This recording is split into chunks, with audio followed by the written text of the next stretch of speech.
Hello, Avatar fans, and welcome to the next episode of the Avatar Online podcast. This is going to be episode 299 of our regular shows, and we're recording this one on December 13th, 2025.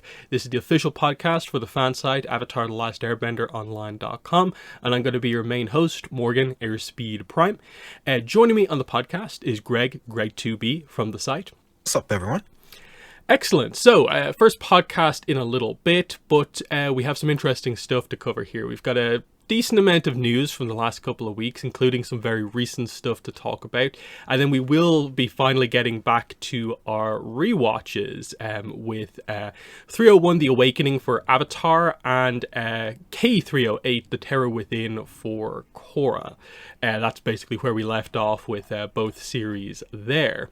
In the rewatches that we never expected to get anywhere close to finishing, and we still don't have Avatar Studios content, but we might actually finish it at this point. But we'll get into the news. So we have a little bit of Avatar Studios news related to the Aang movie. It's weird because it wasn't super publicly available information. It just sort of happened and came out. So the first part of this is that they showed off a new logo for the Aang movie, as well as kind of a new title at China's National Film Promotion Conference. So Paramount were obviously there in China, and they of course talked about this movie because it is one of their upcoming movies, and I guess China is a big market. That's the main reason, I guess, that this was actually happening. So the main thing to talk about here, because I don't think we have a lot of context on if they said anything else, is just that the logo that we have here is different than the official logo we got revealed with the official Instagram account. It is very different actually, in that when you really look into the details of it, they have changed nearly all of it except the Last Airbender bit. The font is different. There's some of the other element logos are included. The color gradient on it is different, and like I mentioned with the title, they've dropped the first "the" from the title, so it's just Legend of Aang, The Last Airbender now. So, and then because of the information we'll talk about next, it does look like this is the case where they have full-on changed the logo. This is a more up-to-date logo, and it's not just a case of, oh, this is like an international logo. But we'll get to discussing that.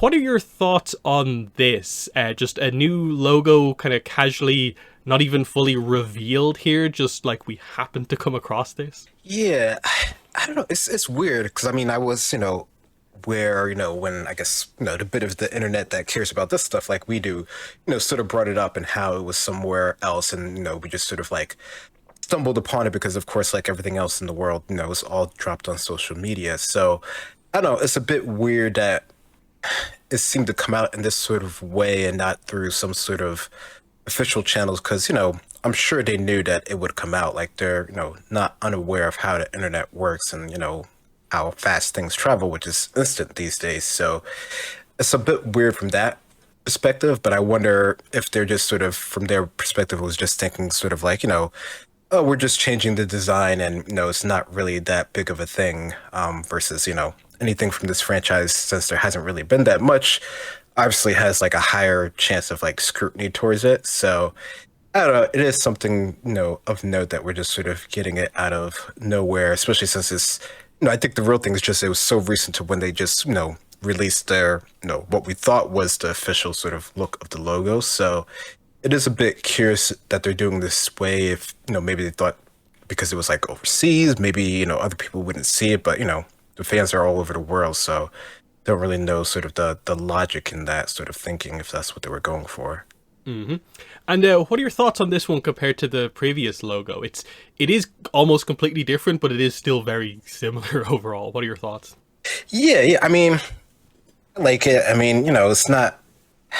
I didn't really hate the old one either. So I think they're both pretty cool. I don't know. In some respects, I kind of like some of the styling on the old one a bit more. But that's just my sort of personal take. I do like the idea of having the new sort of elements and stuff on the new one. I think that's a nice touch for sure. So I don't know. I wonder if there's a deeper reason behind them sort of changing this, or if this is sort of like a like a copyright or a media sort of branding type thing where they're having to change it because of other outside forces, like with the whole thing with like Avatar and stuff like that. So it is kind of curious why they're sort of doing this, but I'd be surprised if we ever actually learn any more sort of details about this, or at least not in any recent sort of years. Maybe like many years down the line someone will say something. And then I'm assuming they've just dropped the initial "the" to kind of shorten the title because it's a little long. I think I've gotten used to it at this point, but like it's still like in my head, like what's the order of this? Because it involves like all the terms except Avatar, and there's like, okay, Legend, there's Aang, Last, Airbender, and what order is it in? I guess it makes sense that just to slightly shorten it. It means TLA is not the acronym anymore, but it's fine. Ultimately, I probably prefer this one a little bit better. I think the color gradient looks a little bit better. I like the other elements being included. Maybe the only thing I don't really like is that I wish they'd maybe used the same font for Legend of, which I think is what they do on the original logo. They have the same font for Legend of Aang bit. But yeah, the Last Airbender is still very much like just there, kind of because it kind of has to be, I guess. But we'll see how it goes. This was relatively quickly followed up on by another random kind of reveal here.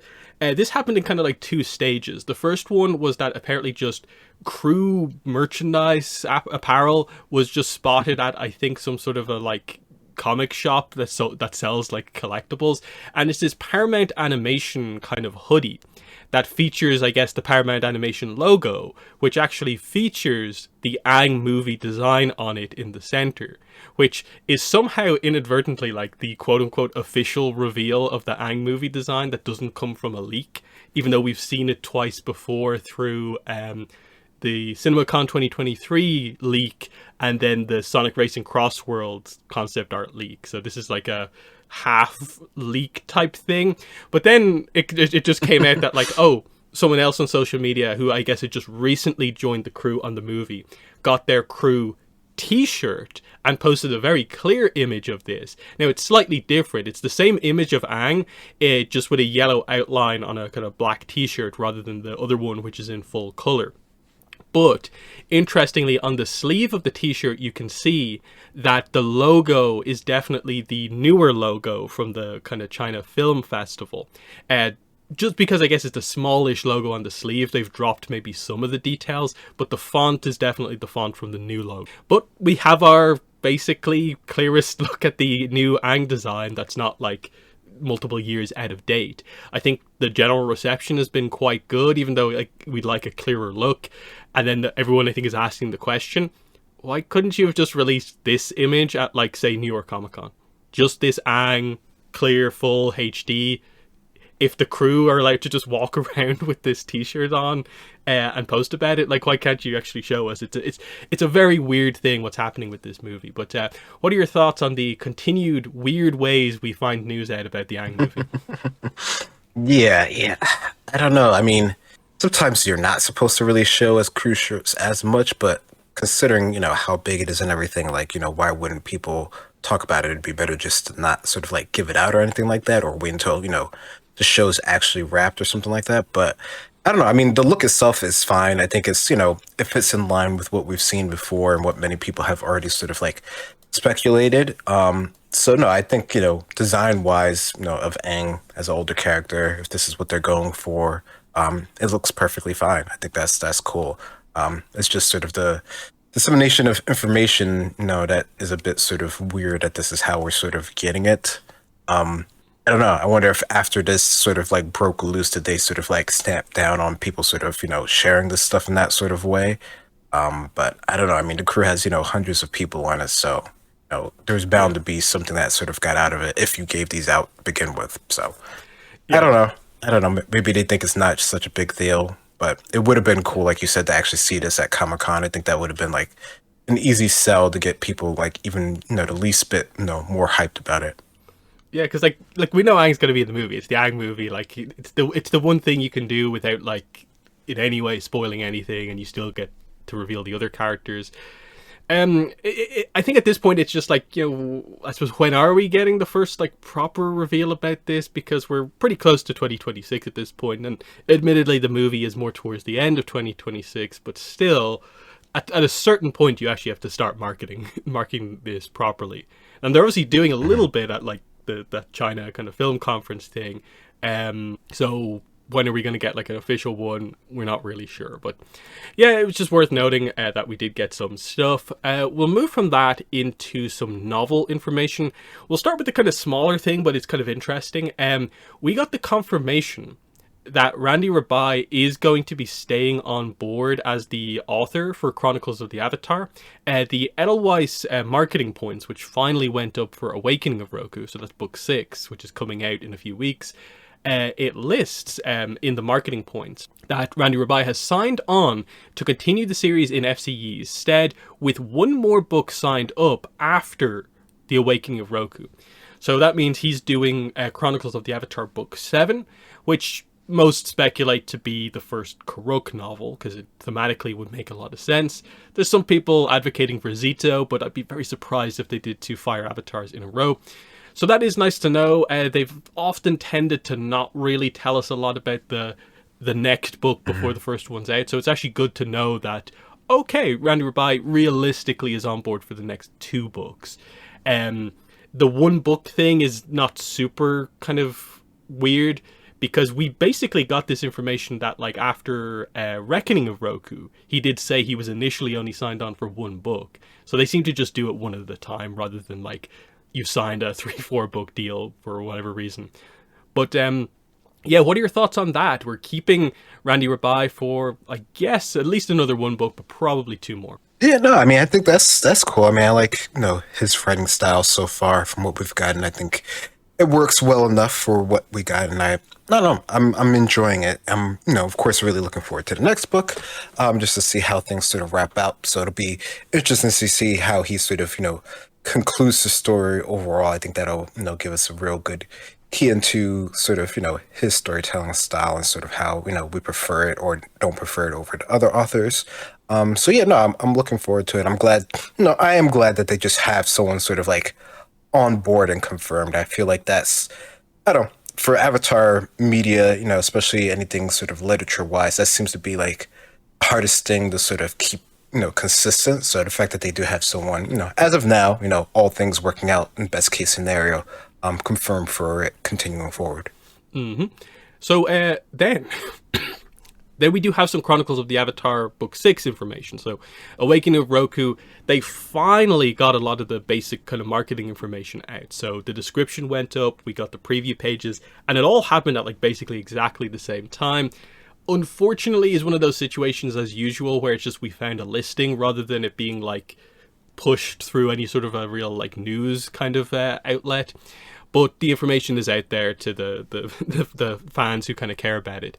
So yeah, the book continues to have the release date of December 30th, 2025. So we're about 2-ish weeks away from that. So, it's coming up pretty soon. But yeah, we'll talk about the description here and maybe a little bit of what we saw from the preview pages. So the description, and again, we didn't have this for months and months and months. There are as many paths to full avatarhood as there are avatars. This suspenseful follow-up to The Reckoning of Roku delves into the avatar's continued efforts to trust himself and restore peace to a world hovering on the brink of catastrophe. 3 years after the mess on Lombok Island, Roku has finally mastered airbending and is on track to become the avatar the world needs. But when he encounters a mysterious illness on his way to Agna Kel-A, he delays his journey and the next phase of his training to prevent the situation from worsening. As Roku ventures deeper into the north and nearer to danger, he soon realizes there's more to the malady than meets the eye. With the assistance of his good friend Gyatso, a gifted waterbender named Makituk, and others near and far, including from his past, Roku races to contain the crisis before the disease can ravage the north and beyond. It's the stunning conclusion to the story of Avatar Roku by Randy Rabai. So really cool. We've been waiting a long time to find out what exactly is going on here. Before this, all we just had was like Northern Water Tribe, mysterious illness. This gives us a little bit more context, namely that our sort of Team Avatar member for the book is going to be Makituk, which is one of the names that a lot of us speculated about. We first heard about this character from the RPG. Now she's properly getting, I guess, fleshed out here in this novel, which of course is prior to the RPG information because it's earlier in the Roku era. But still, exciting stuff. And then we have seen some of the preview pages, so we have a little bit more context about this, and that like the mysterious illness is actually like a character like poisoning wildlife and planning to poison people. So it's a really interesting, I think, approach to actually doing a villain in the book. Not sure we know exactly what the motivations are for this character yet, but it seems quite interesting. And like there's definitely some elements of like, oh yeah, I can see kind of how Randy Rabai likes to kind of do stuff, because there's some elements that are similar to the first book and stuff like that. But what are some of your thoughts from the description and the little bits you've seen of the preview? Yeah, I mean, I think this really sort of does a really good job of setting the stage for what this book is going to be about, and sort of, what Roku's mission and task is going to be here, while he's in this sort of, I guess you could say, like, transition period of, becoming the full-fledged Avatar. So I think it's definitely, it feels like an Avatar mission, right? Like this feels like, someone's doing something and the Avatar, sort of stumbles upon it, or, maybe gets requested and they have to go about sort of figuring out what's going on. It's the whole sort of like, mystery sort of detective element that, seems to be, what Randy Rabai and sort of his style of Avatar and just Avatars in general have to deal with, right? So like, I think this is cool. I like, sort of the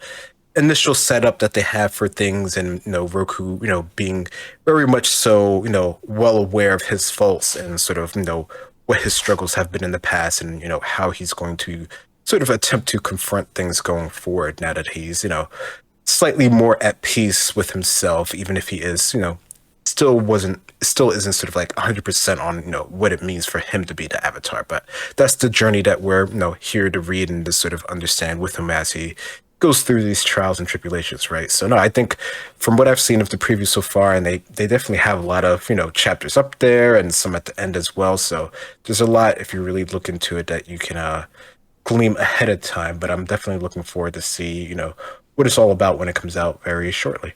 Mm-hmm. Yeah, and there's some other interesting stuff in there as well. We see that there are more chapters from Sozin's perspective. It looks like he's going to have kind of an interesting arc with his father, Taiso, a little bit more involved. That seems kind of interesting. Zaison kind of looks like she's going to be in the book for at least a little bit more than the first one, which is kind of exciting. They, even though it's 3 years later, they don't appear to have dropped the Ta Min plot point in Omashu. That actually seems to be continuing, which is kind of interesting that we're getting more of her. So there's that kind of political element that we maybe didn't quite get a lot of in the first book, but we look like we're going to get it in this one. And then, just it's exciting to have some Water Tribe focus here. And even the preview pages as well that I've seen, like, teasing some Karuk past life stuff this time out, whereas we got kind of Kyoshi in the first book, and it's like, okay, there's some setup. Randy Rabai getting to write some Karuk content potentially prior to Karuk actual books. That seems really good, and that's exactly what everyone wants from these books, is just like, always give us some past life stuff, even though the book is already about a past life. It seems like it's doing everything we want from these books, and we're just waiting for the release in a couple of weeks' time. And we'll cover it on the podcast. Might take a little bit of time to get to it, because the release timing is a little bit terrible in the year overall, because it's like, okay, when is everyone going to be able to get around to it with the kind of busy end of year period? But it's a new release. It's exciting.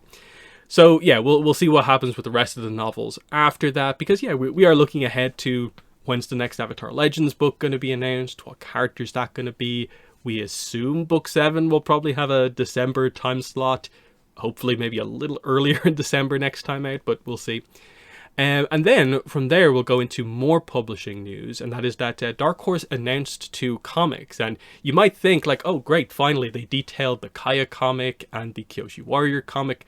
No, this is 2 completely different comics that we basically didn't know existed prior to it being fully detailed. So what we have here is, first of all, Avatar The Last Airbender, Chibi's Volume 2, Sokka's Boomerang Class, And then also, more exciting, is Avatar Legends, Masters of the Elements Volume 1. Both of these have been announced. Masters of the Elements has a July 14th, 2026 release date, and the Chibi Volume 2 is out the week afterwards, July 21st, 2026. But we still have no further information on the Kaya comic or the Kyoshi Warrior comic. Very confusing communication from Dark Horse, because they had literally teased both of those books as being announced soon in the case of Kaya and very soon in the case of the Kyoshi Warrior one. And then these books came out of nowhere. So many questions about, like, why couldn't you have detailed anything on these 4 comics now at New York Comic Con?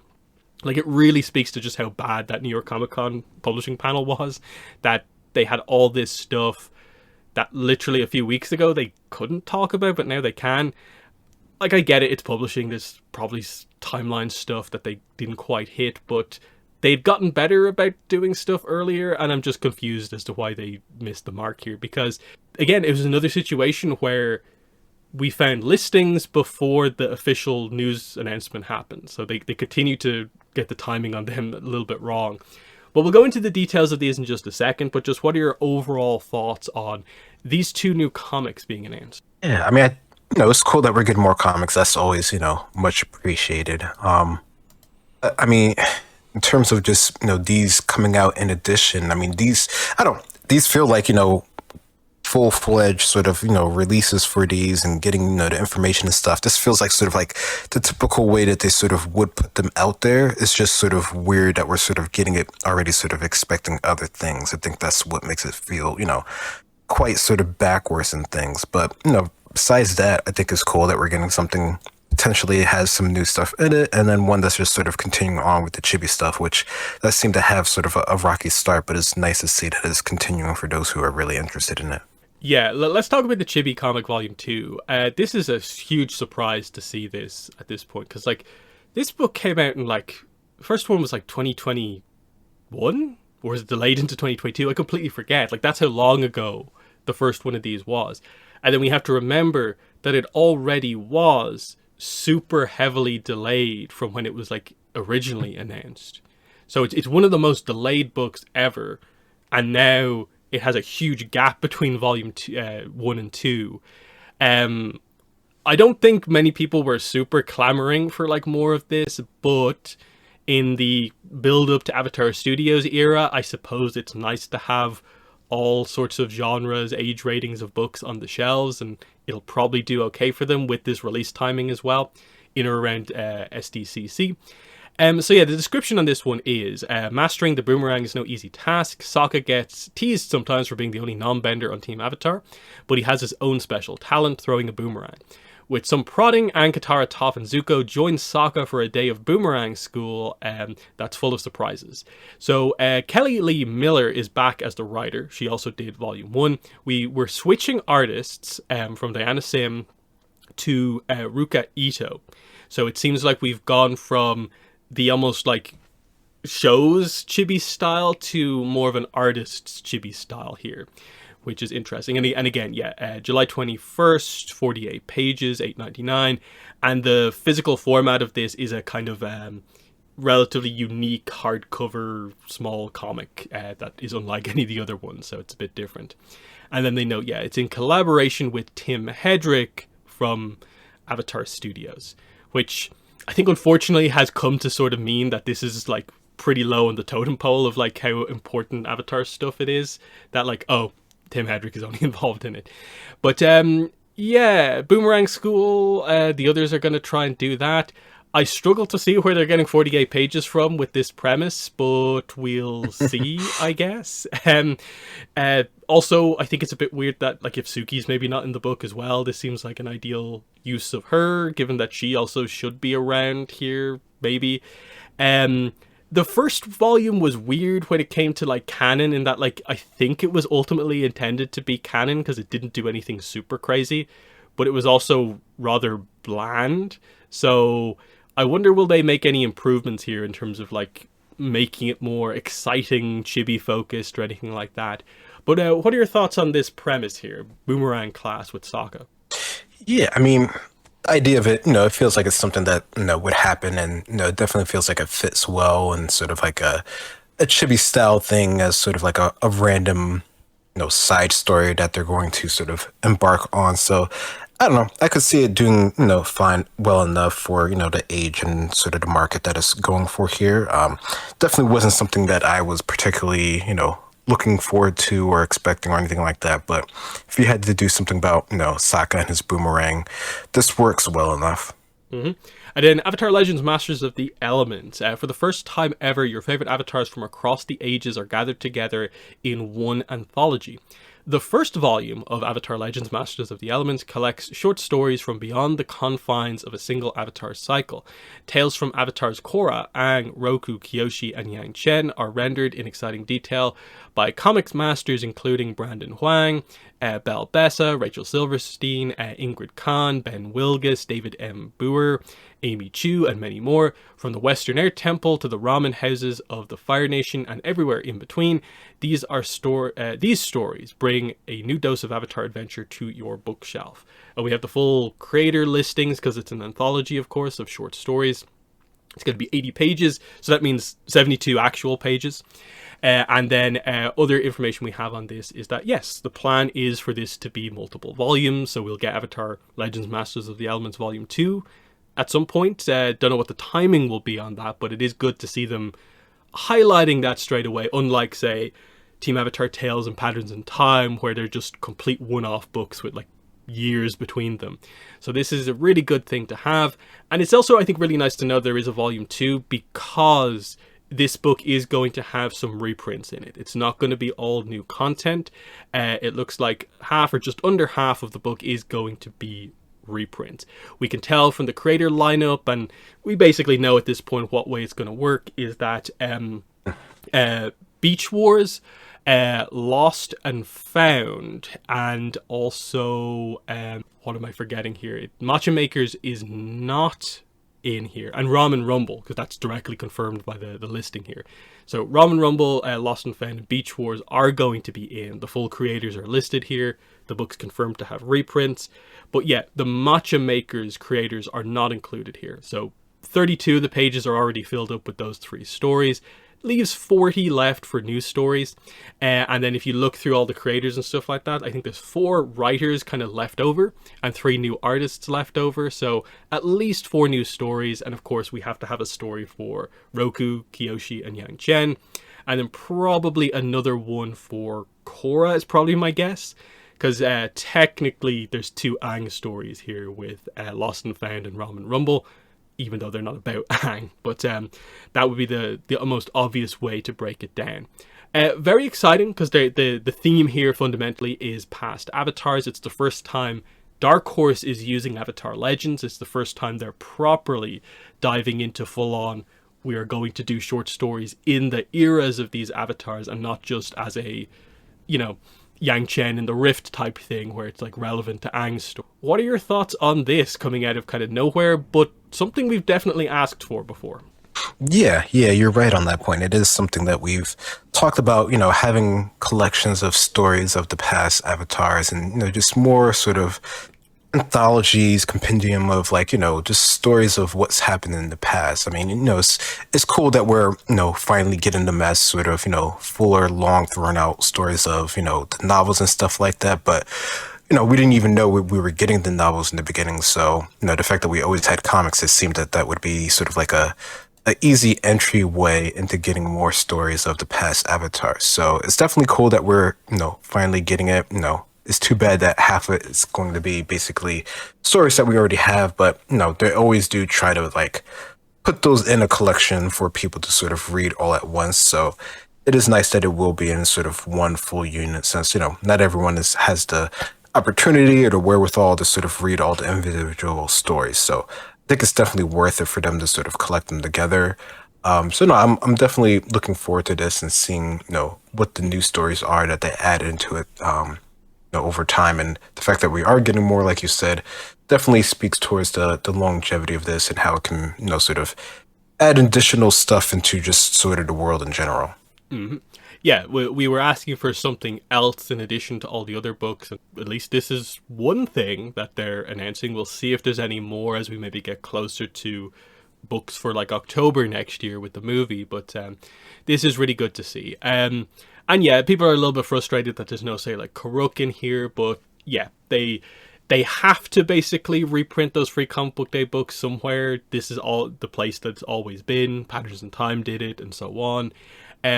Matcha Makers still needs a reprint, and I'd say of the four that needed a reprint, that's probably the best of them. So it's a little bit frustrating that that one's not in, but it also is the only one of them that actually doesn't feature the Avatar in it. Like, Aang is not in Matcha Makers, so I guess that's that.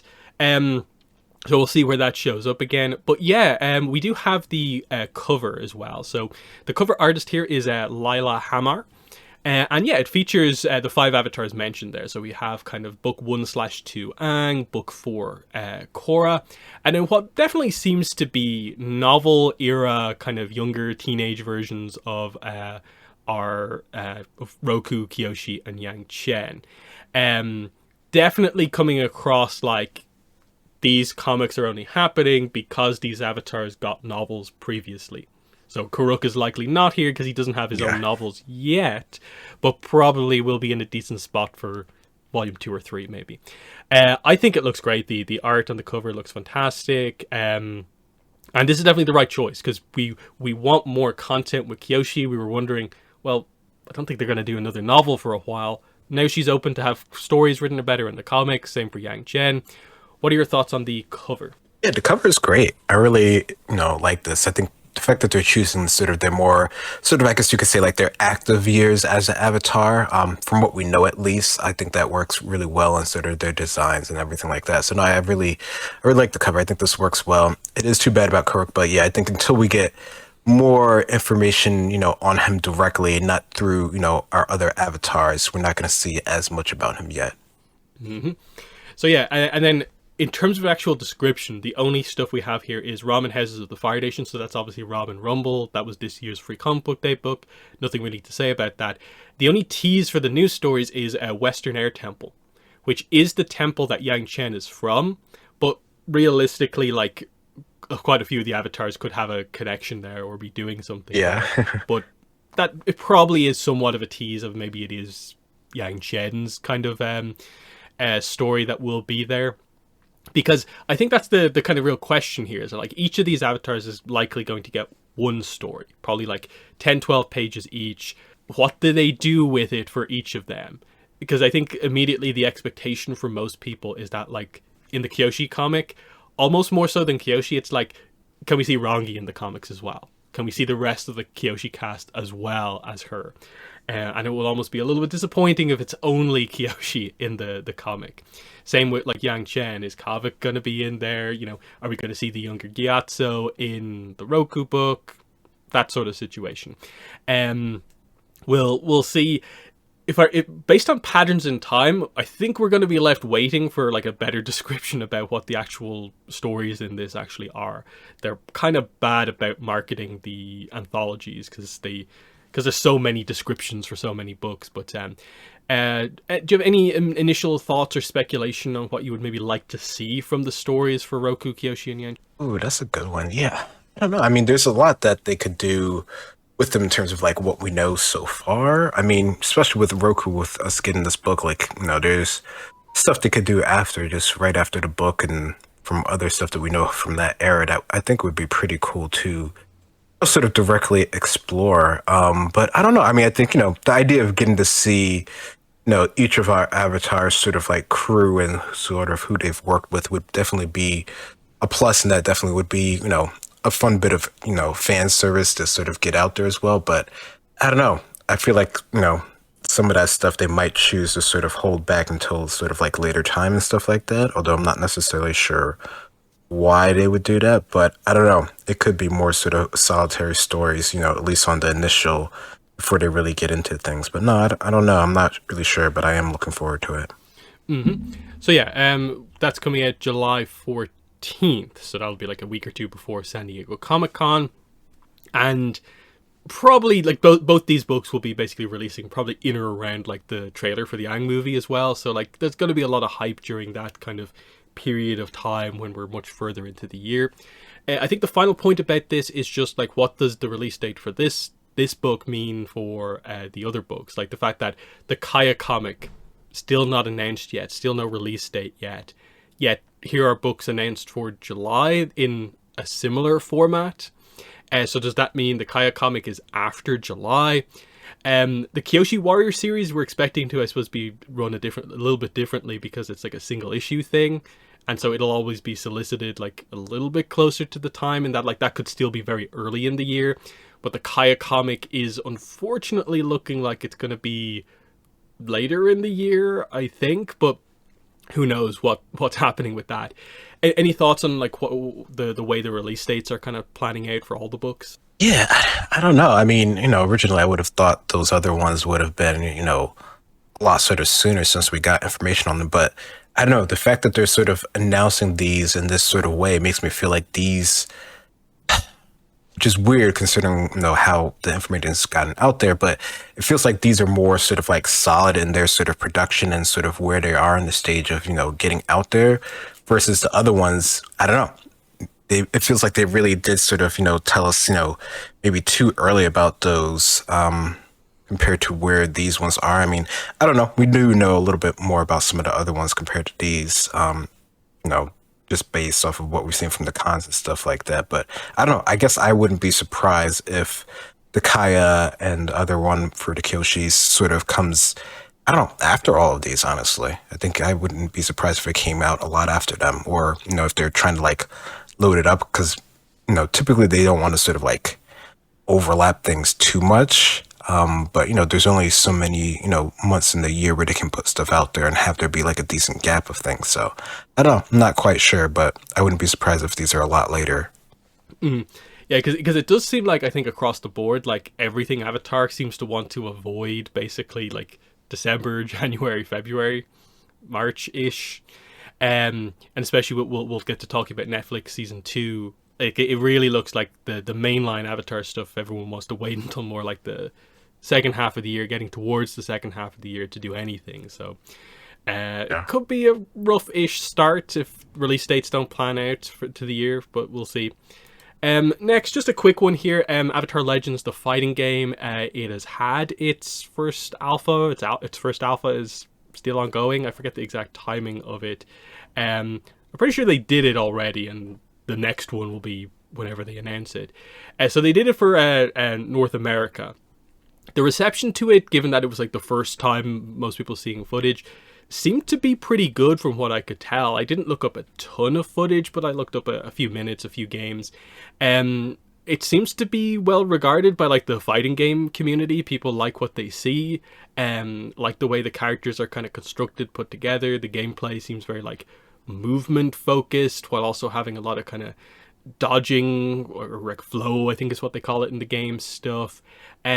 It looks pretty nice. You can tell maybe some of the kind of UI needs to be kind of fully absolutely locked in, but the underlying gameplay seems, pretty good. So we've only seen, I think, Katara, Zuko, Aang, and Korra, and they haven't really like overly said too much about the other characters. Like we know Sokka, Toph, and I think Azula are coming, but yeah, there's still a lot more to be revealed about this game as it goes forward. But it seemed like a successful alpha from what I could see. But what are your thoughts on what you saw from the fighting game?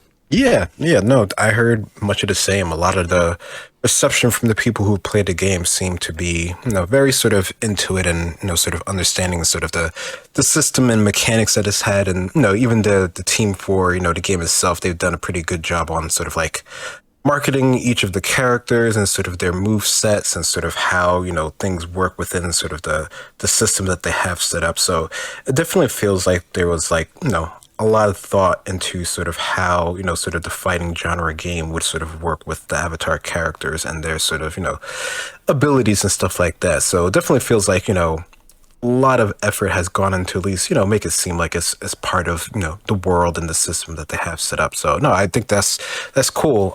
That, so far it's been pretty good, even if there is a bit more that they have to go with it. But yeah, it should be cool, to see how it develops from here and when it gets into sort of like the beta and, maybe even if they do like a demo and stuff like that, I think it'll be pretty cool to see how it progresses going forward and where everyone sort of thinks of it in the end. Mm-hmm. Next up, Bending Academy. Oh god, what was the full title of this? It's Avatar Legends Bending Academy Fire Number 1 Light It Up. Did release in full.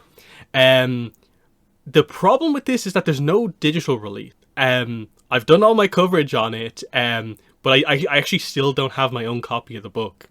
Thankfully, some people helped me out so I could actually do coverage on this. But it seems like a lot of people have had a hard time getting a hold of this book, just because it's physical only, at least at the moment.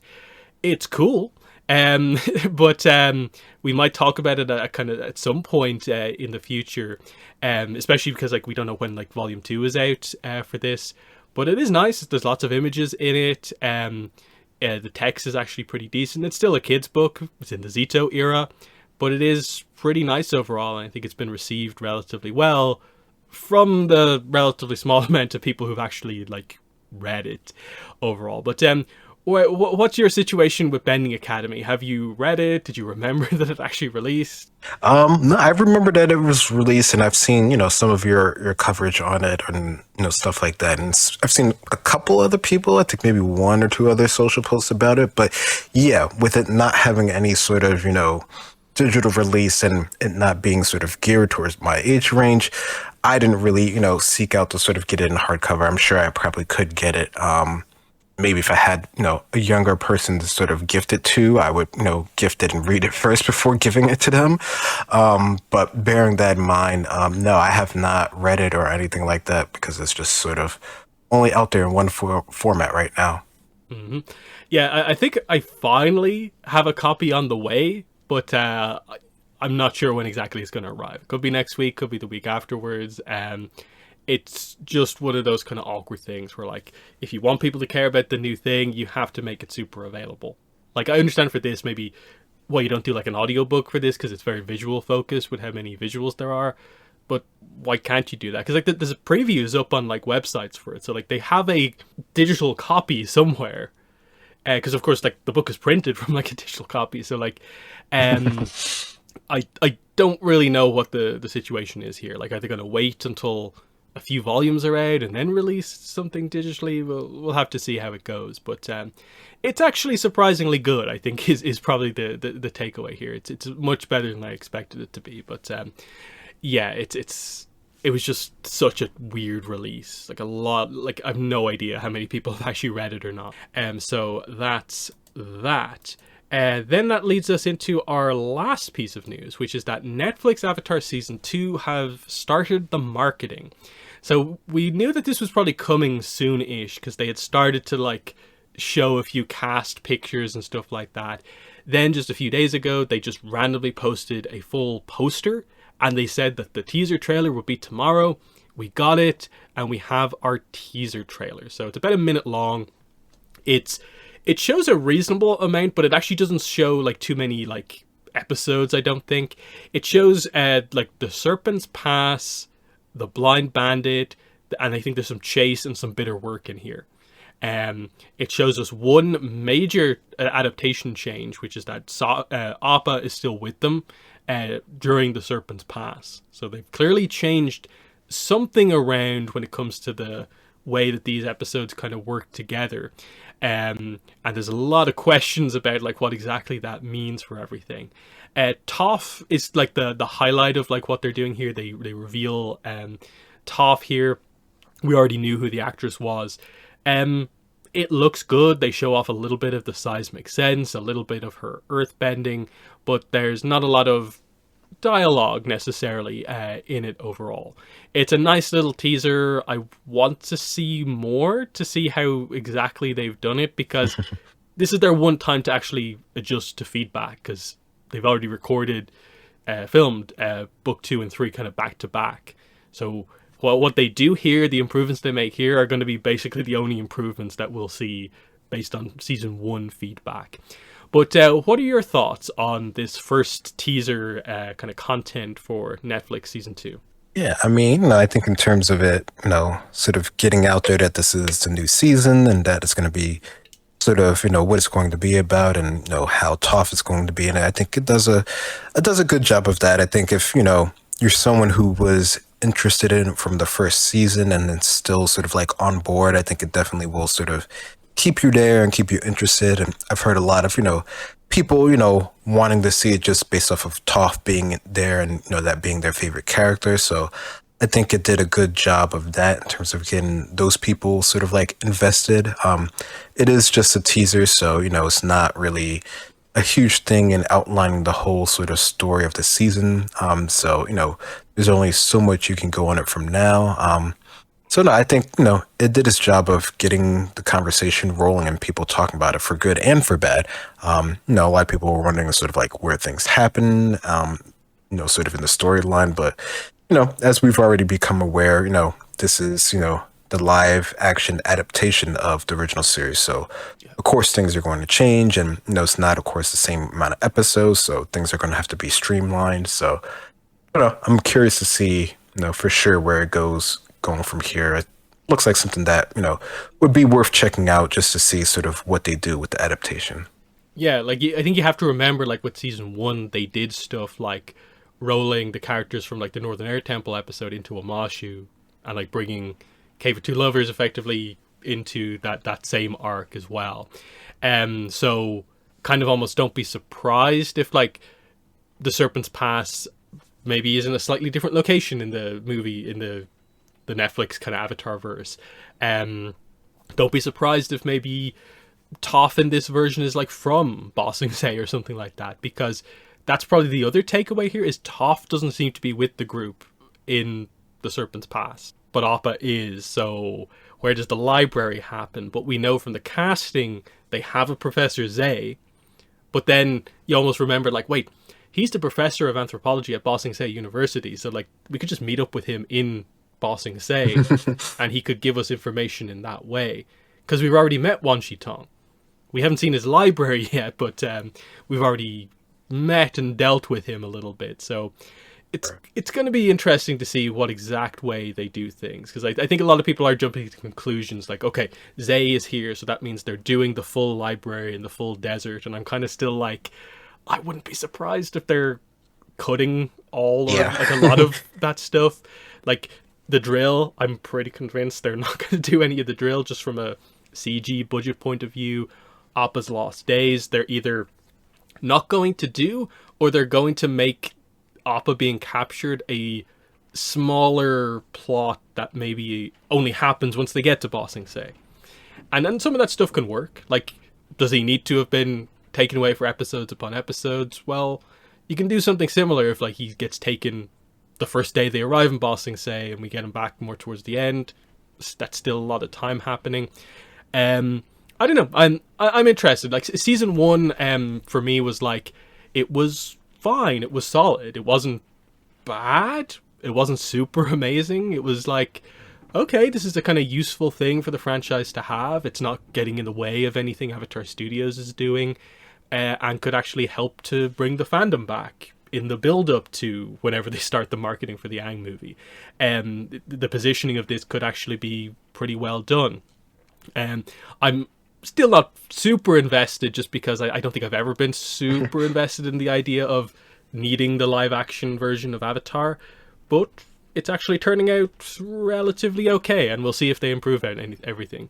But where's your kind of mindset at headspace when it comes to Netflix Avatar, now that we're getting close-ish to season 2? Yeah, no, I think I'm very sort of similar in that vein, that, it's just another vehicle to get more fans into sort of the fandom and the show overall at large. I think, it's not necessarily going to sort of like, make people who are already sort of, diehard, sort of Avatar fans of the original series who grew up with it, or, nearabouts, sort of, feel anything different about it because they're already sort of invested. But I think for anyone, of the younger age who's just sort of has a Netflix account or has it through their family, it's another one of those popular Netflix, generated sort of series that people can sort of, invest their time into, for Netflix to get more subscribers and all that. And just to see sort of where it goes from there. I mean, we know that they already have it sort of confirmed for the next, season. So things are already sort of done. They're just sort of putting it together at this point. It's just sort of how they go from their version of A to B, compared to the original one, if you're even comparing it to that. Because, not everyone who's watching this has seen the original series. Yeah, that's our perspective, and that's where we're coming from because we know it so well. But many people, this will probably be their only sort of version of it, unless they're, interested enough into watching, sort of the original series, which, despite us having, such a love for it, is pretty old at this point and, doesn't quite look as modern as we might think of it. So I don't know. I wouldn't be surprised if people don't go from seeing the live action Netflix, Avatar: The Last Airbender into the movies, into seeing those shows and sort of what the new series are going to be about, because that would be sort of their transition period. And, of course, if they like it enough, they'll go back and watch the original stuff. But I think this is really just sort of a vehicle, which is why, Paramount and everybody has even let it get to this point where they're willing to have this going forward and stuff, because it does generate a lot of buzz. Like you can see online, people are talking about this quite a lot compared to what we've had in the past. So even if this isn't the animated version that we would want of it, it definitely is getting it out there and getting people to talk about it, in good and bad. It's just curious to see where they're going to take it and how it's going to play out, because it definitely feels like they're changing things up, which will be interesting to see. Mm-hmm. Yeah, no release date yet. They just say 2026, but I think all the rumors have suggested it's going to be like at least the first half of the year. They have a few things to avoid in that, like I don't think it's going to go super early in the year to avoid Avatar 3, Blue People Avatar. And then I think One Piece Season 2 is in March. And I think they're going to want that to be first and then Avatar. And then I think basically they just probably want to avoid not having it probably come out in maybe June or July, which will probably be the start of the hype for the Aang movie. So it kind of really means that they kind of have to go probably like April or May.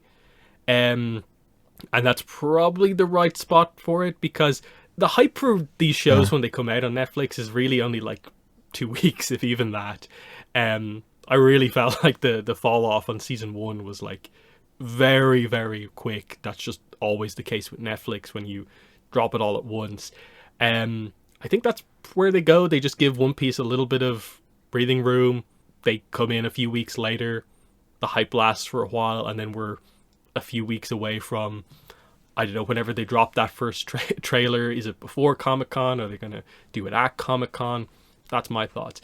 Any thoughts yourself on where you think they're going to actually release Season 2, given that I think we have rumors suggesting that Avatar Studios and Netflix are going to sort of work together to kind of like avoid clashing marketing.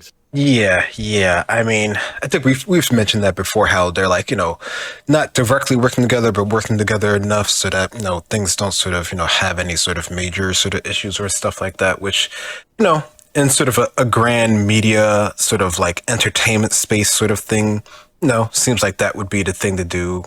Even if it's just sort of like on the outside, they're aware of when other, media productions are going to happen. Even if there isn't, any sort of like direct line, between them, which, with this case, we know that there is a direct line. So I wouldn't be surprised if that whole thing is sort of, set up, bearing, scheduling and production and timelines and all that sort of stuff. Because, the way that things develop, changes over time. These projects aren't sort of like set in as much stone as we sometimes would hope that they actually are. But yeah, I mean, I think, if it is, before sort of the heat of the summer, that would be probably ideal. I don't think, like you're saying, like the fact that sort of the buzz between the Netflix shows, unless it's a really, really sort of standout show, does fall off like super, super quick. Like, it's not like they can release this and have it like lead into the movies or anything like that. Like that would be a tall order for it to last, a couple of months in sort of the zeitgeist of, social media leading up into when they're, as of now, going to release the movie. So yeah, I mean, I think, early May, stuff like that, around that time, April would be ideal place to just put it up there, let it have its run, have people talk about it for a bit, and then just sort of like let it, settle for a bit before, other stuff happens and whatnot.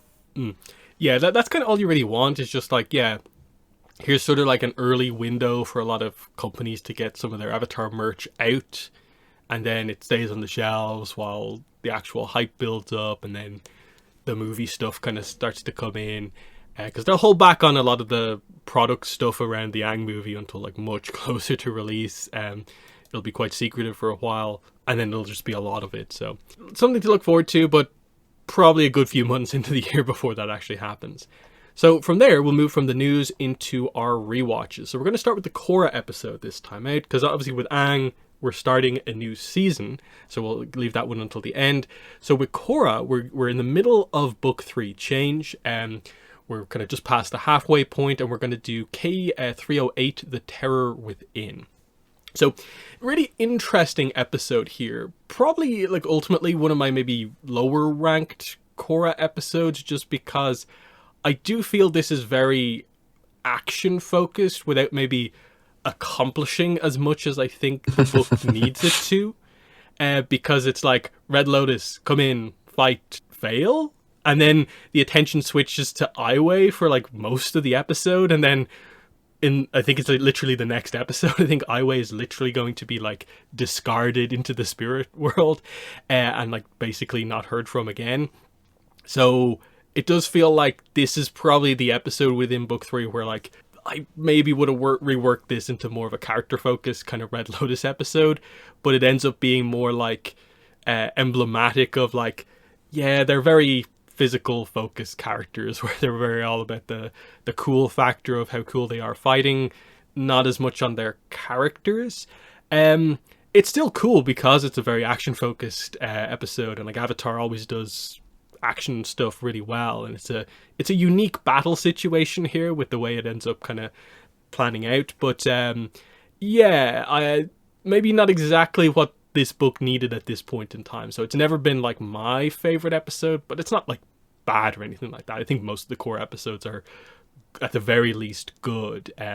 But I do have some issues with book 3 and 4, and I think this is in or around where some of the Red Lotus lack of character stuff comes into play for me. But what are your thoughts on The Terror Within?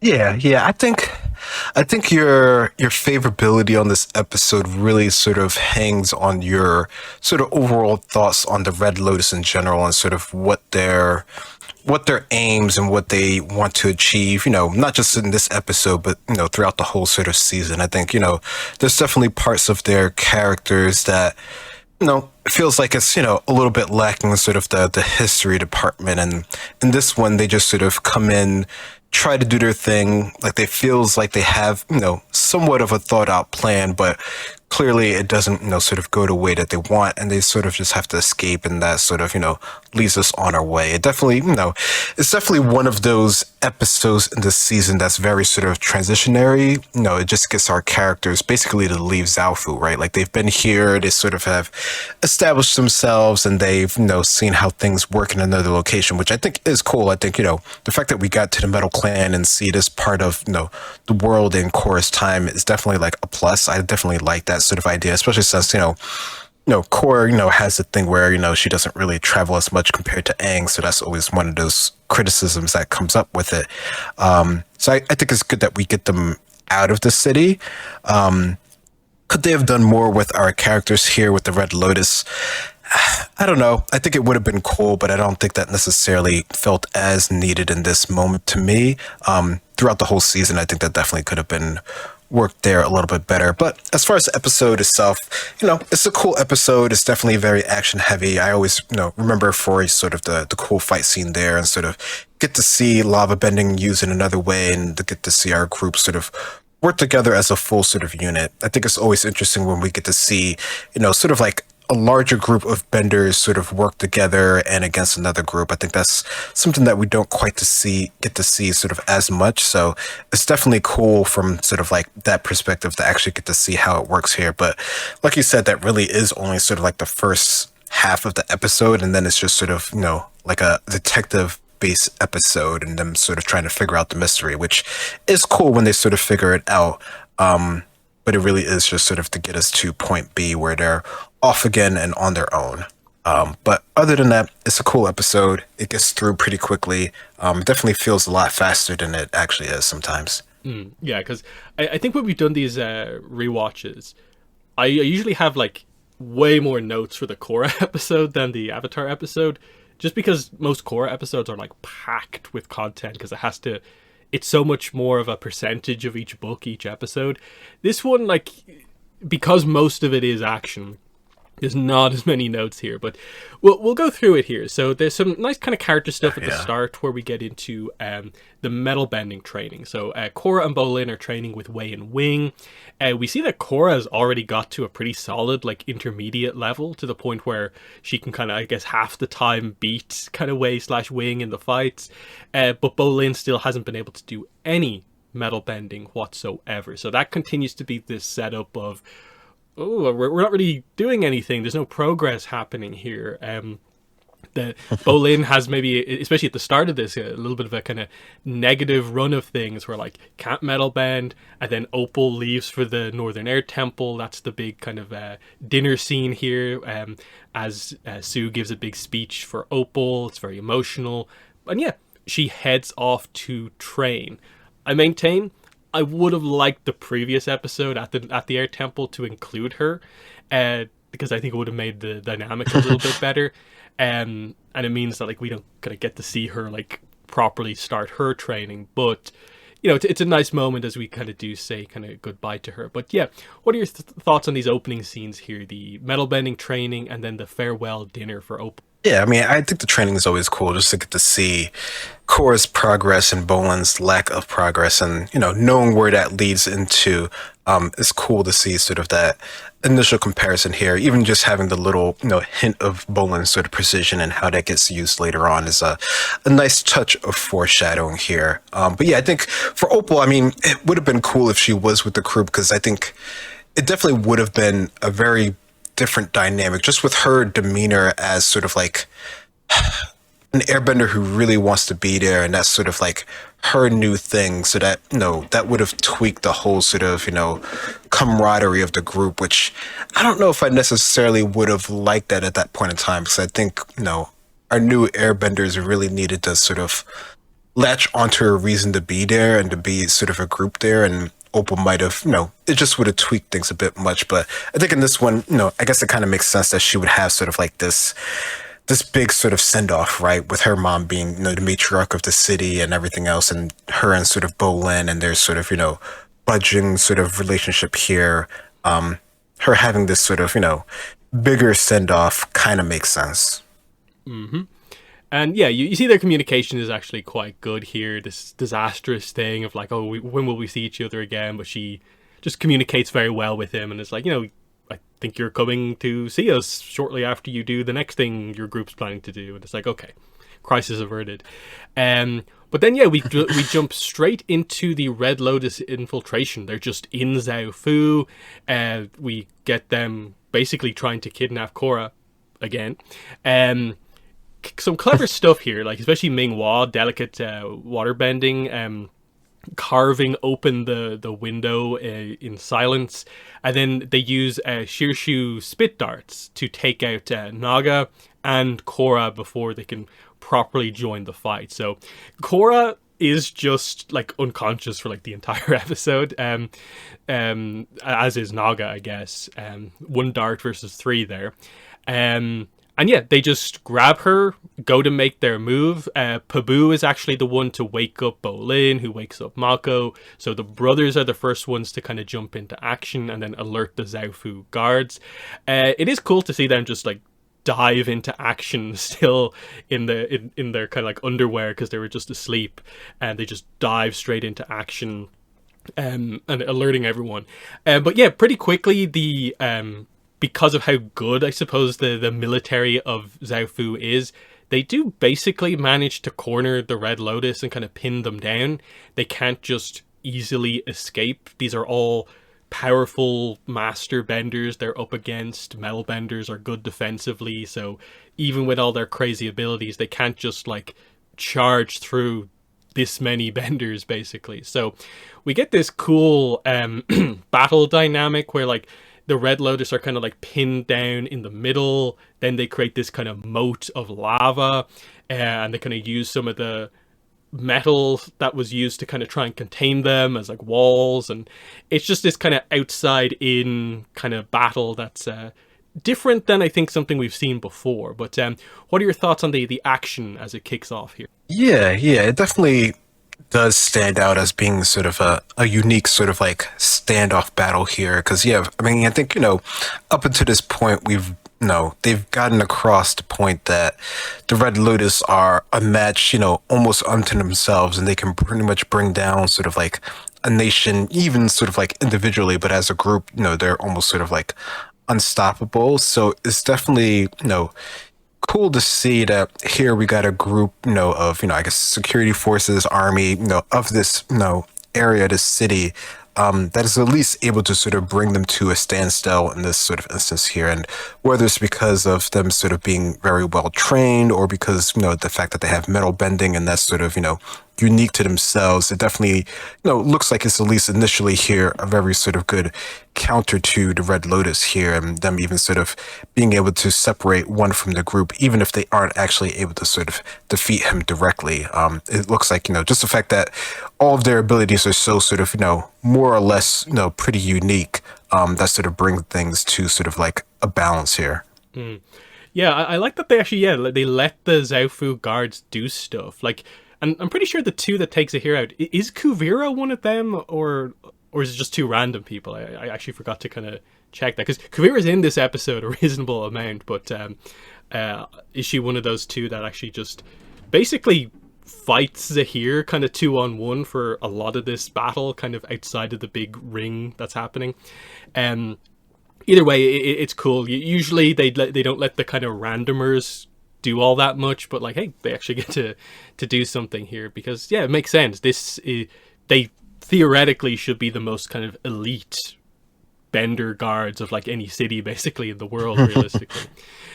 So that's actually cool. They unlike the Order of the White Lotus, they actually like make good use of the random people. So yeah, the situation that we then kind of get into here is that kind of Pali is inevitably what the battle kind of revolves around. Like, it's very defensive because no one wants to stay up and take a blast from Pali, but equally they don't want to leave Pali out in the open in case she does get taken out, because if she gets taken out, it's probably all going to collapse at that point. So it's as usual when a combustion bender is involved, the fight's all about the combustion bender. And I think this is also the reveal that Pali can curve her blasts, as we see that happen a few times here, that she tries to kind of curve them around walls of metal. So yeah, inevitably it comes down to, how do we deal with this? We have to get in amongst them. We'll go in from above, but you have to stun Pali, Sokka style, basically, to do it. So a lot of pressure gets put on Bolin, who's had a somewhat negative maybe start to the episode. It's a little bit kind of chaotic, but last second he does manage to do this, allowing Linen Suit to kind of drop down, grab Korra, and basically get out. There's a bit of a Zahir kind of fights his way out and tries to get her back, but they save Korra.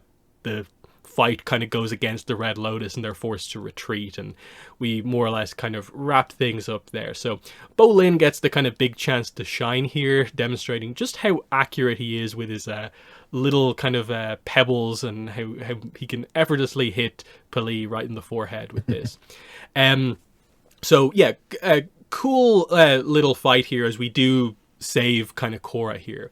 But yeah, what are your thoughts on how the fight comes to an end? Yeah, I mean, I think it works pretty well. I mean, I think it does a good showcase of all of their abilities, which I think is, one of the strengths and maybe one of the weaknesses of, this season overall. We definitely get to see how sort of advantageous the Red Lotus and their sort of abilities are. Like, just the fact that, Pli can sort of curve her, firebending her, from her head sort of in sort of those sort of unique directions definitely sort of, shows how much of an advantage that, they can potentially have here. But I think, the concept of the security forces and sort of our main sort of group of benders here sort of working together, allows them to sort of have sort of the win at the end of the day of this actual battle here. So no, I thought this was pretty cool. It definitely, shows their abilities. I mean, the idea that they sort of, escape here with sort of a good sort of bit of camouflage from Zahir sort of makes you wonder, why they potentially didn't sort of try to sort of lead with that sort of ability, but you can see that they were sort of pretty much under constant pressure here for the most part until they sort of had things sort of set up here, and maybe that was sort of their secondary backup plan to sort of get out there that they just didn't get enough time to sort of enact here. But no, I think overall the fight itself is fine. It's a cool bit of action. It is, it feels, sort of longer than it really sort of is in the episode itself, but it really is only sort of like the first half of the episode, maybe even technically less of that if you're sort of counting the minutes here. But it, it stands out over time just because of all the different things going involved and how big of a immediate sort of set piece this was. Mm-hmm. So after this, we basically just get to the conclusion that, like, okay, how did they get in? And we just didn't know. And the conclusion is that there had to be someone in Zhao working with them who allowed them to come in.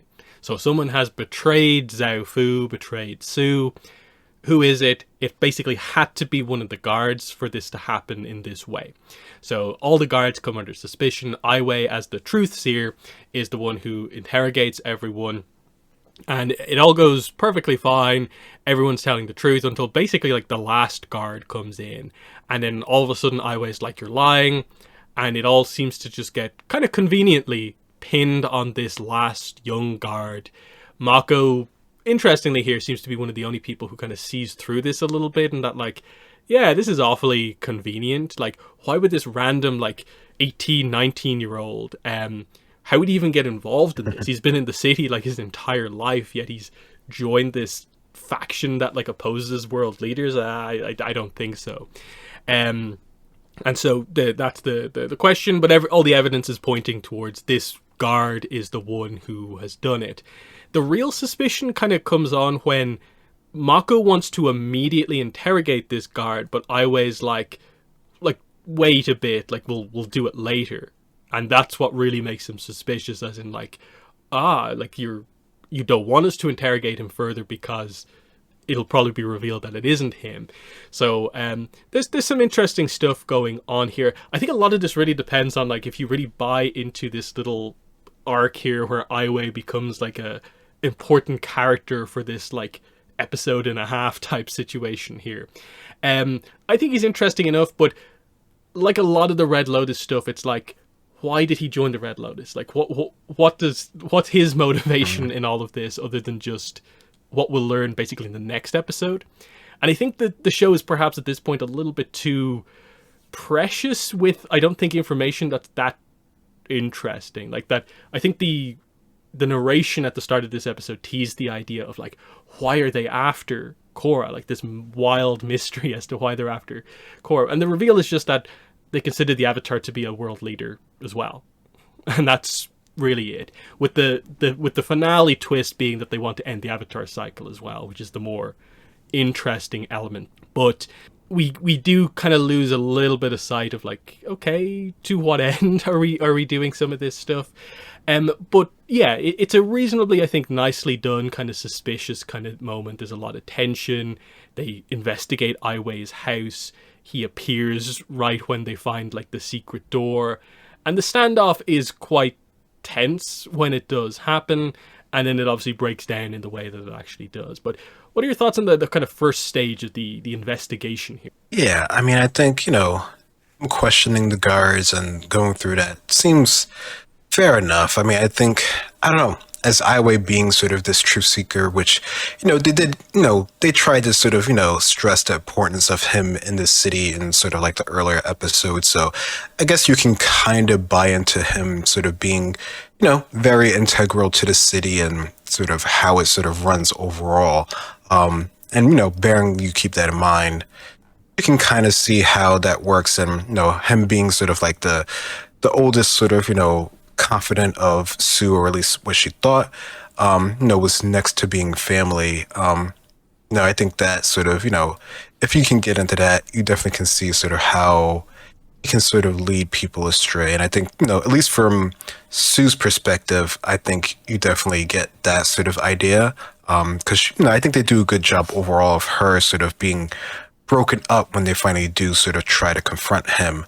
But leading up to that, I think, it can go either way. I like that you at least get the idea that Mako being his sort of, detectiveness self, already suspects that things are going sort of awry here. So I like all of those sort of, little hints that we get throughout the whole point here. And when we do get to sort of Varric and him sort of, discussing what he would have done and what he has done in the past, I think, it becomes pretty clear that there's more going on here, that they, people who are in the city like Sue and others, they wouldn't even begin to suspect Iway of being, anything other than what he actually says here. But then we do finally get to find out about it. And I think that definitely would have been cool if we did get more information on him. And I guess we do get more, but that's one of those things where it feels like there's more potential in the Red Lotus plot than what we actually sort of got here, even if we do sort of, I don't know, try to like simplify them by the end. It feels like there's a lot more to them. And knowing sort of the history and other things from other media, we do know that there's a little bit more out there about them. Mm-hmm. So yeah, we get the big kind of action moment where they try to follow him as he escapes. They go through the secret door, but a bomb goes off immediately, and Korra just barely saves everyone. And yeah, this is where the reveal to Sue that it was Iway, your most trusted advisor, basically, who was behind it all. And yeah, she is really torn up about this betrayal because it's the last person she expected. It's the person she basically put in charge of the investigation because he's the truth seer. And he was the one who actually betrayed her. It is also fun to note, just from a kind of podcast history thing, this is also where Kelly began to really suspect that Sue was part of the Red Lotus because of... yeah, I remember that. Sue does do this kind of weird kind of thing with her eyes when the reveal first comes out about that it's Iway. She looks to the side and like looks a little shifty for a second. And then it sort of does all add up in terms of like, oh, she has this like backstory where she's been all over the place. So she could have encountered like Zahir and the others like before this. And that would have been like a mega reveal if like she was somehow also part of the Red Lotus. But they obviously don't do that. It's really just this moment. Like maybe some of her actions here at the end of the episode acting a little bit suspicious is about it. Otherwise, like, she's completely fine for everything else. But it was just like, hey, at the time before we got all the reveals, it's like suspect everyone, especially after this episode where it was all about suspecting people. But yeah, the big thing that happens then as the episode comes to an end is the idea that Korra wants to go after the Red Lotus for coming after her. She wants to learn like why they're after her. Lynn especially disagrees because she's basically here to protect Korra. Sue initially agrees with Lynn, getting Korra to reluctantly agree, but then she shows up at like Team Avatar's kind of where they're staying later on, and basically wants Korra to actually go after Iway because this is how she's approaching dealing with the betrayal, is that she wants Iway captured to basically figure out why he did what he did. So she's going to lie for them with Lynn and gives them the vehicle basically to go after Iway. So this is the setup for like what we're doing next, is that we're now, Red Lotus came after Korra, now we're gonna kind of hunt the Red Lotus. So it's, yeah, this is where you really see that kind of transition of within the series here, where Korra properly leaves the, helping out the Airbender kind of plot to go after the Red Lotus, and it kind of comes more into play now. So that's that. So yeah, cool stuff, like nice characterization stuff for Sue at the end here. And then I do like that Korra at least is kind of intent on, I want to know why I'm being targeted here, why I was targeted in the past as well. But what are your thoughts on the kind of ending scenes? Yeah, I think it makes sense for Korra to sort of wonder, about the sort of situation here and then sort of what the bigger problem overall actually is with the Red Lotus and what they're sort of about. I think, maybe she's not quite as understanding of sort of the full idea of the danger that it entails. And I don't know, I think that might be sort of problem of the people around her to really sort of stress to her how how dangerous these people are. But I think, after being attacked directly, with her character and her personality, it kind of makes sense for her to sort of confront this. And, I like that she's not doing it alone. She's not going sort of renegade or anything like that. She's going with her group here to actually sort of, figure this sort of mystery out here. And I think, Sue, understandably is pretty sort of, broken up about the situation. I don't know, for me, if she quite feels that sort of shifty, but the fact that she is able to sort of, trick her sister pretty quickly in order to give Korra sort of a head start of this, means that she still has sort of her old sort of like trickiness about her still there, but she's trying to use it to sort of, get revenge essentially right here. And Korra seems to be the best person that can sort of do this with Naga sort of tracking Ai Wei, right? So I think, it's a good sort of, I guess you could say, quick way to sort of end this and to get them moving on to their next sort of location and to keep things moving along with the next main plot of the actual season, right? So I think that's a good way to sort of push things forward, for nothing else. Mm-hmm. And yeah, the next episode, the Stakeout, is kind of where the reveals, or at least the initial reveals about the Red Lotus actually come out. And it's interesting, but like it's like everything all at once, and it's like we'll discuss it on the next one when we get to it, but we will get some answers in the next episode. So that's the Korra episode for this time out, and we'll move into Avatar here, and we move into Book 3 Fire here, episode 1, The Awakening. I'll actually mention it up front here, like that book, the gap between book 2 and 3 especially. There is some publishing stuff that's absolutely worth kind of checking out, like Escape from the Spirit World fills in some gaps, Going Home Again fills in some gaps when it comes to like Mei and Zuko.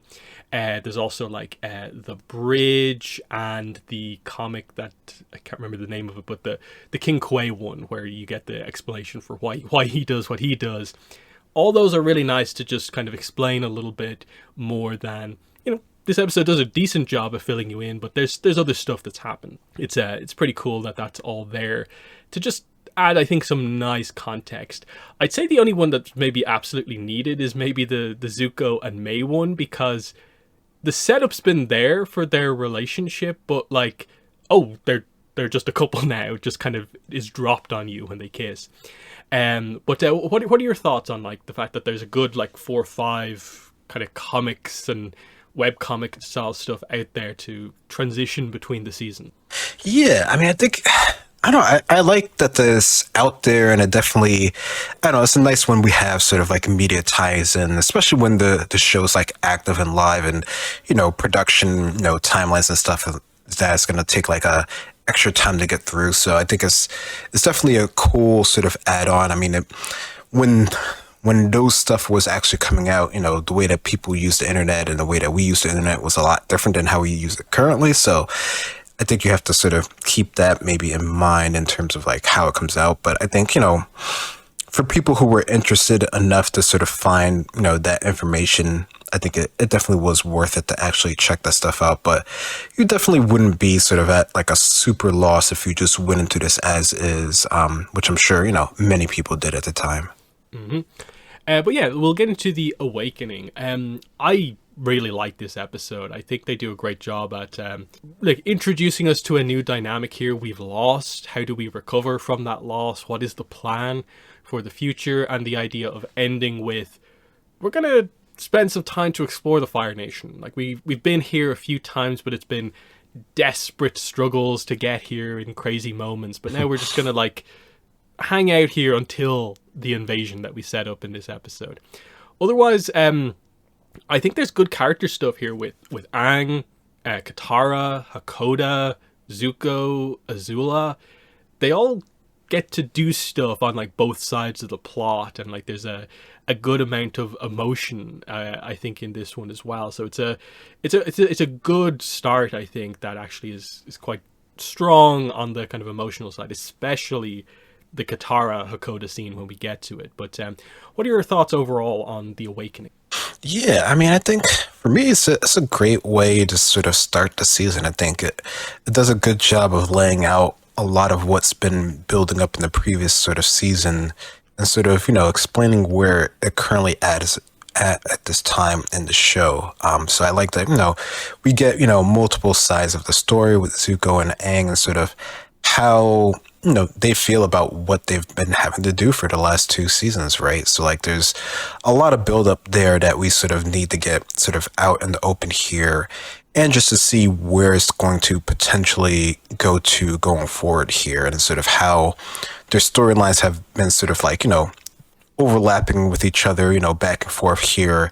And in this episode, we get to see sort of the roles kind of reversed. And I think that's a nice sort of change of pace to see, how the other side feels about the certain situations, and then how that eventually all comes together by the end of this season and the whole show overall.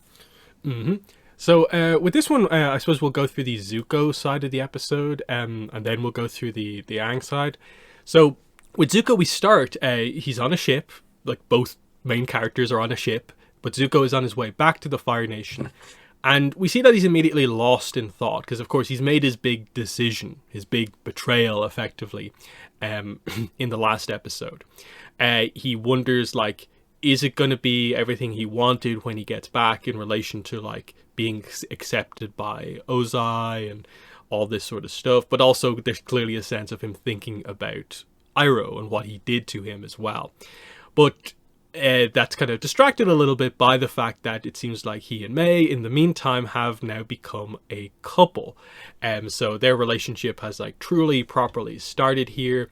And this is going to set up this arc of, like, in a way, as we kind of go through all this, the relationship with May is going to be one of the few Fire Nation things that actually could keep him in the Fire Nation when he eventually makes his big decision, which I do appreciate the setup on that, given what's going to happen for Zuko and May as the kind of series progresses overall. Yeah, but what are your thoughts on this opening scene for Zuko here? Yeah, no, I think this is, I don't know, I think it's good that we're getting to see sort of him, he made his big choice, like you said, and he has, what he thinks, was the right thing to do. But we can see how he's so sort of conflicted and has so much sort of turmoil over the situation that, from what we've learned up until this point, should have been like the best thing ever for him, right? So the fact that he's not, happy at the current status quo of things, speaks a lot to his character, because that's sort of what he's been building up to up until this point in time. But, something is amiss, and he knows himself, that, something he did wasn't quite, what he really needed to do, and he feels, upset about it, but he's not quite ready to admit it to himself when it seems like everything should be going well for him. Mm-hmm. Next, we get the kind of announcement of their return to the Fire Nation. Lo and Lee give this really intense, dramatic kind of like propaganda speech, basically, to the people, announcing the fall of Ba Sing Se, what Azula did, what Zuko did, and then individually Azula is introduced, the return of their princess, and after 3 years, Zuko's return as their prince. And again, you can see the idea, like, Azula taking it all in.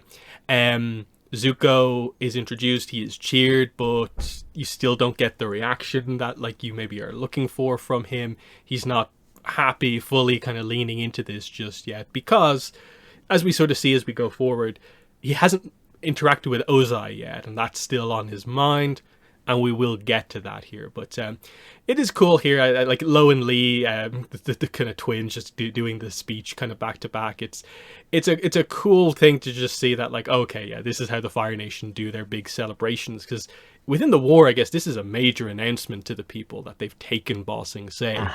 So you can see why they go all out for it. But what are your thoughts on this? Yeah, no, this is a huge sort of occurrence, considering, they've tried to attempt to take over the city, right? And they haven't been able to do it successfully. And that was after like months long siege, right? So the fact that they were able to do this, internal without, too much effort, it is a pretty big event. So, I guess you could see why, the Fire Nation, at least, who's all about this, would speak really highly of this and make a sort of big to-do about this situation here. So no, I think it's a cool way for them to sort of, give us like a recap of what sort of happened, as well as make it, seem like it's a a current time thing. So I think that was a neat way to do it, to sort of speak about it and to show it as well. So we get to see sort of like, the Dai taking down the walls and stuff like that. And we get to see characters that we knew from like the Tea House and Hope and other people. We get to see how they're reacting to, sort of the Earth Kingdom sort of finally being taken over.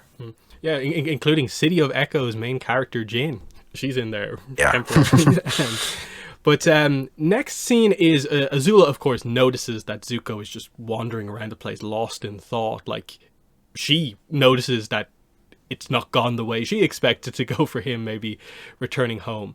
And so this makes her a little bit like, what's going on? And so she asks, like, what's going on? Why are you worried about anything? And she immediately latches onto the idea of, like, do you know something? Do you potentially think the Avatar might have survived? And Zuko lies, basically. He says, no, you got him. Like, there's no possible way he could have survived. But we, of course, know Zuko knows about the spirit water. Now, does he know the full scope of what the spirit water can do? Not necessarily, but he knows that there's something there that is kind of magical in nature that, like, might be a hope for Aang to return. And he doesn't tell her about it. And that's like the big thing here, is that, like, it's not this perfect return because he knows it's not kind of resolves itself in that way. And now Azula's suspicious about it, and we see what she does kind of off screen after this, in a way, now that she's got her information. It's clever on her part because it puts this, like, pressure on Zuko, and it sort of continues this the Fire Nation family dynamic of, like, the siblings, at least who are really into this sort of thing, always competing against each other. And this is her assuring that she always maintains her position by putting the pressurized situation on Zuko here. But yeah, really interesting between the siblings here. Because, like, Azula did need Zuko to kind of win the day, but now she's immediately just kind of half turning on him here overall. But we'll get to it. But what are your thoughts on this Azula Zuko? Yeah, it definitely feels like this is where, Azula's sort of figuring out that maybe things aren't sort of quite as well, which, I don't know, I feel like with her and her sort of, like, I don't know, abilities or deductive reasoning or whatever, no, like, she probably would have, like, suspected stuff like this sort of anyway. But yeah, it definitely does really sort of put sort of the onus on sort of, like, just the relationship of the Fire Nation sort of royalty and their sort of dynamics, and how they're always sort of like pit one against each other, sort of like we've seen in the Roku book, and just sort of in general, just sort of brings that again to sort of the forefront here, even in the situation that's supposed to be sort of like really good because they were able to take over the Earth Kingdom, right? But we can see here that, things still aren't sort of, perfectly well between the siblings here, which, they may never ever be. But you can definitely tell at this point in time, there's still a lot of, stress going on there, and they need to sort of figure things out. And there's a bigger picture at play here that they're going to sort of have to let play out. Mm-hmm. In the next scene, we actually get to see Zuko meeting Ozai. We actually get to see Ozai's face, like, properly for the first time here. So yeah, Ozai seems pretty happy. Like, Zuko has redeemed himself. Azula told me of how, like, powerful you are. And Zuko's like, huh? And this is where he gets to reveal that Azula has told Ozai that it was Zuko who was the one who killed the Avatar. Not her shooting him with lightning, but that it was Zuko's bending that did the damage. So he has to kind of accept that, I guess, this is the case, because I suppose it is interesting that he doesn't attempt to sort of correct this and just be like, no, that's not what happened. I don't know why Azula told you that. But I guess it's just Zuko not feeling super confident around his father, that, like, oh, I guess she got to him ahead of me. I just have to go along with this. And especially because he knows he's holding back this truth. And that's the big thing, is that he's not going to reveal that actually the Avatar is probably still alive here the second he's kind of got a positive response from his father. So it's a very interesting, kind of complicated scene where it feels like Ozai has got what he wanted from banishing Zuko, but Zuko is obviously still not happy in this situation because he's now in a different pressurized situation than he's been in kind of otherwise. Like, the dealing with those kind of conflicts within the family. But what are your thoughts on the Ozai Zuko scene? Yeah. I mean, I wonder if, Zuko spoke out here, would this have, made any sort of difference? I think, Zuko's really, even though he's still conflicted about the situation, he still, really wants to have sort of like the respect and to have his honor back from everything that he's sort of gone through. So he's still not quite at the point where he's willing to sort of, step out on his own because he feels like everything's within his grasp, right? Like he's here, he has the acknowledgement now. His dad, his father, the Fire Lord, is sort of like on board with him, being back in the capital, right? After he's been banished for 3 years. So it definitely feels like this is like, the moment of, basically like truth for Zuko and sort of everything that he's sort of been going through here. But yeah, I think, I don't know, maybe he thinks that Azula has really sort of like outwitted him at this point here and he can't sort of like stand out to sort of say anything. I don't know. There's ways that it could have gone here, but definitely feels like Zuko felt like he was basically like trapped in this sort of situation, right? Like he's trapped between what he knows is right and what he's sort of done and, sort of the way of getting out of this situation that wouldn't look very favorable upon him. Then we get this interesting scene here where Zuko confronts Azula. She's actually kind of like asleep. She wakes up and she kind of plays it kind of coy here. We're like, what are you talking about? I didn't like directly like accuse you of anything. He asked like, why did you lie to, Ozai about this? And she says that like, oh, I saw you so upset about things. I thought I'd like kind of big you up in front of Dad, basically. That's what kind of she does. That like, if you got the main credit for defeating the Avatar, that would solve your problems. Because like, he's dead either way. It doesn't matter to me unless you know something. And she's still trying to get at the idea of, will you reveal if you do know anything about like if Aang could possibly have come back from what happened? And then the idea of like, what motive could I possibly have unless it is actually all a lie and it's a lie on your part? And so it's super clever kind of manipulation. This is like one of Azula's better manipulation scenes here because it obviously speaks to the idea of like, yeah, this is absolute confirmation that like they teamed up in Crossroads of Destiny, but like they're not really a team in this at all. Like this makes it abundantly clear that she's still using him. And this is like the confirmation that like, oh, this is how it's always going to be with Azula, basically. So, really, really fascinating scene from both kind of angles here of just Zuko just trying to adapt to the crazy turn of events that happens, and then Azula never stopping playing the game.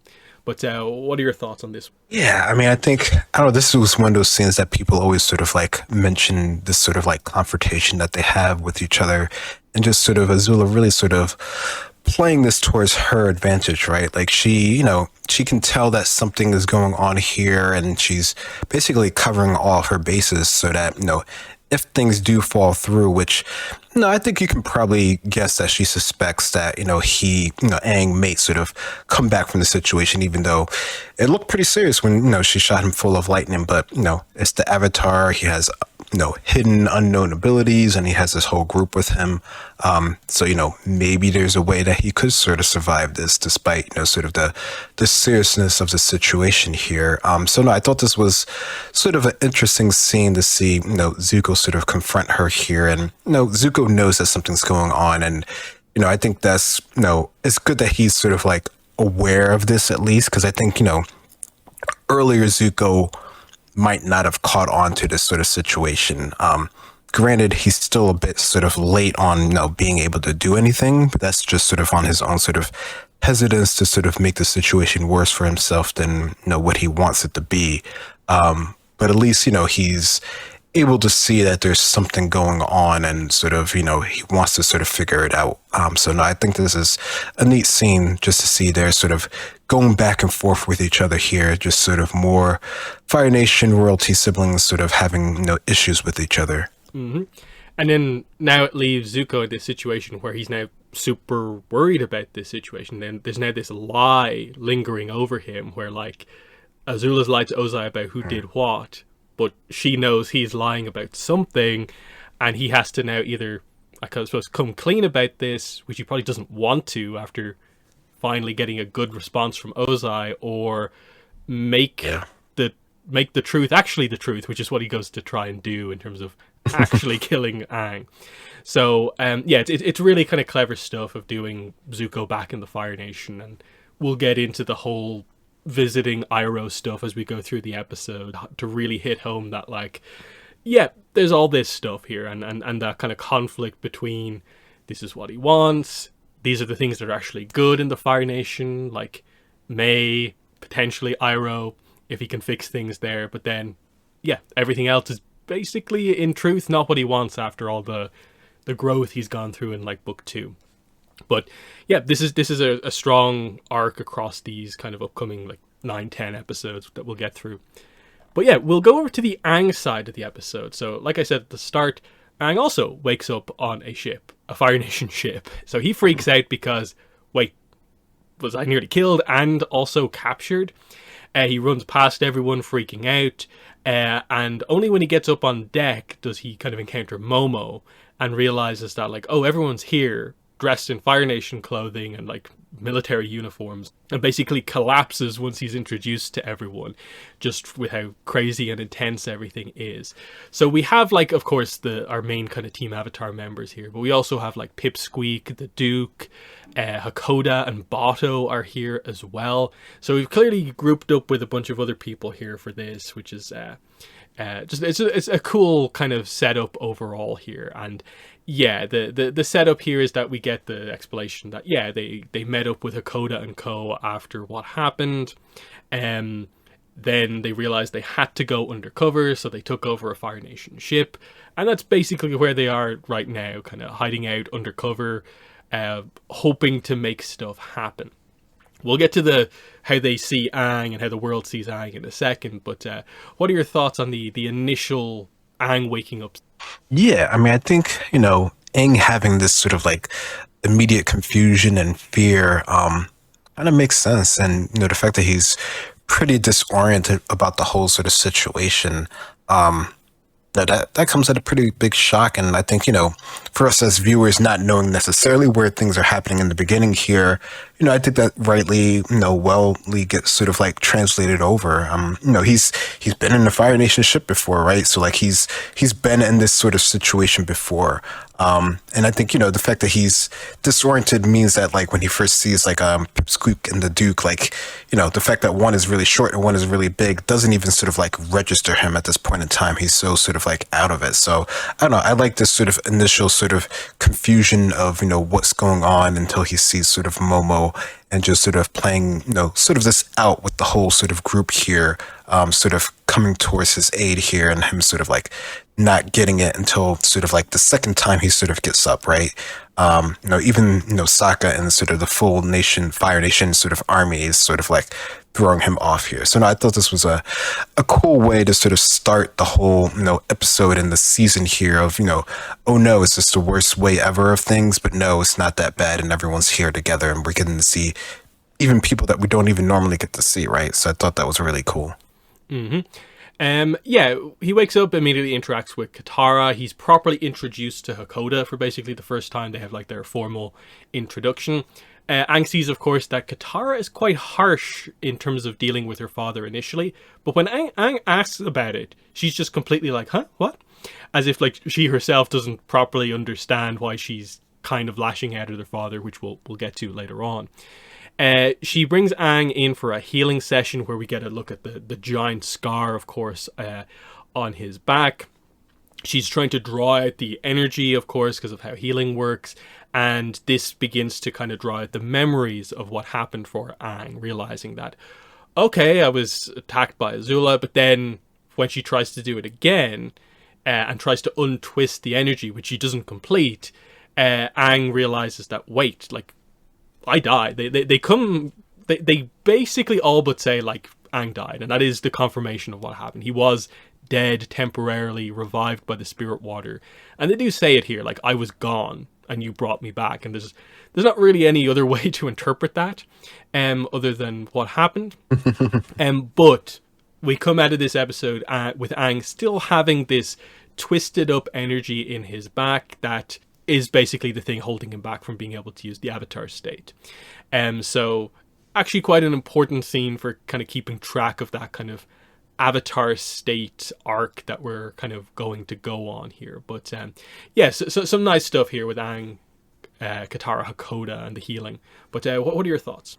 Yeah, I think, it's good that they're able to come across that, Aang was in like a really sort of perilous situation. Like this was like pretty much, the serious you could be at this situation of him sort of being out of play, and it's the reason why when we do get the reason of why everyone in the world thinks about him currently, it kind of sort of makes sense, unfortunately. And he has been sort of out for such a long period of time. They mentioned the hair earlier, and sort of what that means, just overall for him and sort of how he feels about it. So I think this is it's a good start for him in this episode until he comes to the end of it and his conclusion on what to do going forward. Of him sort of understanding like how bad it was, in the Fire Nation, and how how he was really sort of set up, basically to sort of have to basically really sort of confront, sort of his feelings on the state of the world. It feels like he's, coming full circle again on trying to deal with sort of the situation of his role in sort of, this larger play of, what the state of the Avatar world actually is. Mm-hmm.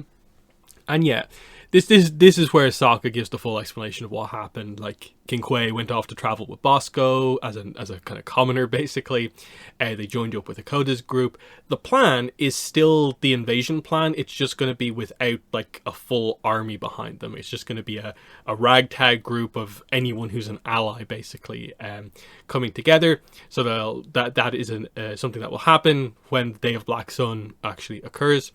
Then Sokka points out the big thing here is like that from their perspective, it's really good that the world thinks that Aang is dead. This is obviously terrible for Aang, but it is good otherwise because they can basically stay undercover and then surprise the Fire Nation with Aang when it comes time for the big attack.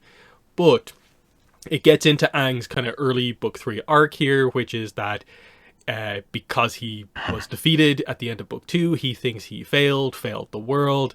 And because he's been like the reluctant Avatar this whole time, this in particular kind of hits him hard to be seen in this way, because he has already felt that he's failed the world just by being like in the ice for those 100 years as well. So you can see the beginning of this kind of arc overall, and then immediately they're attacked by another they encounter another Fire Nation ship. Aang wants to immediately jump into action, but they force him to hide, stay out of the action. But it does eventually devolve into a fight, but they still don't want him to be involved. So the Aang thinks he has failed arc, and then we'll get to the scene later on where it becomes a little bit more than that as well, is quite strong. But what are your thoughts on that? Especially Aang's reaction to Sokka saying it's good that everyone thinks you're dead. Yeah, I mean, I think maybe Sokka could have been a little bit more sort of tactful in the way that he was saying things. Not that Sokka is always that sort of tactful in things. He's more just sort of strategy overall.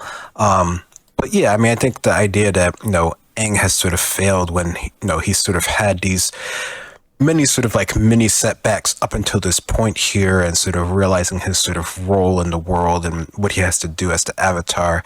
I think, it could be understandable that he would be quite upset at the situation here. And, Sokka just sort of sees the sort of, I guess you could say, like, tactical advantage of the situation, where Aang doesn't, quite sort of see that. He wants to sort of go for things sort of very sort of directly, which is pretty sort of like, opposite of the way that airbenders normally work, right? Yeah, I think this is definitely, something that Aang has to figure out throughout the course of the episode here. And, you can see overall that he's not in the best condition, right? Like, he's still recovering. He's still pretty much fully bandaged and everything. And it also feels like, the crew here, is aware that this could happen, when they do finally get to encounter another ship here. Like, they're pretty sort of prepared for it. I like how they sort of throw, the Pipsqueak and the Duke have the whole thing to cover up Appa and stuff like that. So clearly they're at least sort of somewhat prepared for this situation, even if it does eventually dissolve into a fight here, because they're not quite aware of, sort of the the ships and what everyone's supposed to be doing in the Fire Nation, which, makes sense that they wouldn't be sort of aware of that they, until they get to a person who's up higher enough in the rank that they wouldn't be able to say, the right code words or anything or know the locations of things. Mm-hmm. So yeah, Hakoda and Bato tried to talk their way out of this, but Toph, of course, senses that they're onto us, and we immediately just see, I suppose, the power of having like really powerful benders on your side, because Katara and Toph, kind of almost on their own, just like immediately separate the two ships, show how kind of masterful they are at their bending. And it's actually an action scene. It goes on for like a reasonable amount of time, but eventually it resolves itself by the arrival of the serpent from the Serpent's Pass, and Sokka feels like, oh no, bad luck, it's coming for us, but it actually attacks the actual Fire Nation ship, and so something good has happened to them for once, and this is basically what allows them to escape here. So cool return of the serpent, and yeah, a nice kind of ship-to-ship battle with Katara especially coming in quite clutch out at sea with the fog and just showing how powerful she is. Like, she's basically like the most powerful waterbender in the series at this point. But what are your thoughts on the action set piece of this episode? Yeah, we do consider Katara to be quite strong. So I think it's been really good to see her sort of progress overall from, barely being able to control her waterbending to being able to sort of like, push another ship away from her, cover them completely in sort of, the fog, being able to manipulate the water in such a way.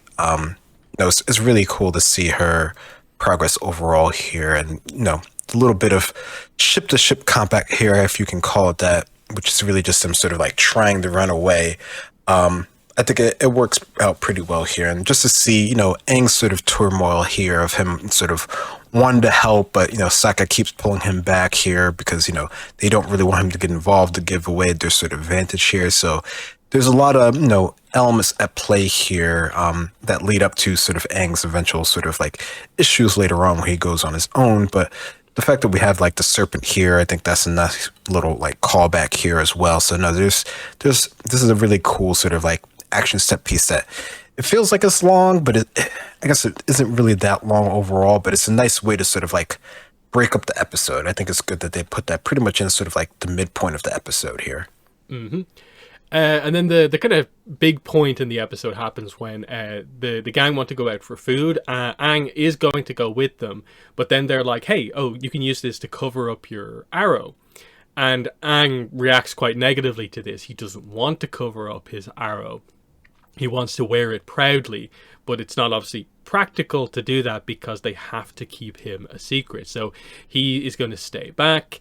The others go, but Katara kind of stays behind, asks like what's going on here, and yeah, this is where Aang basically is like, I failed, I have to redeem myself, I have to do it alone.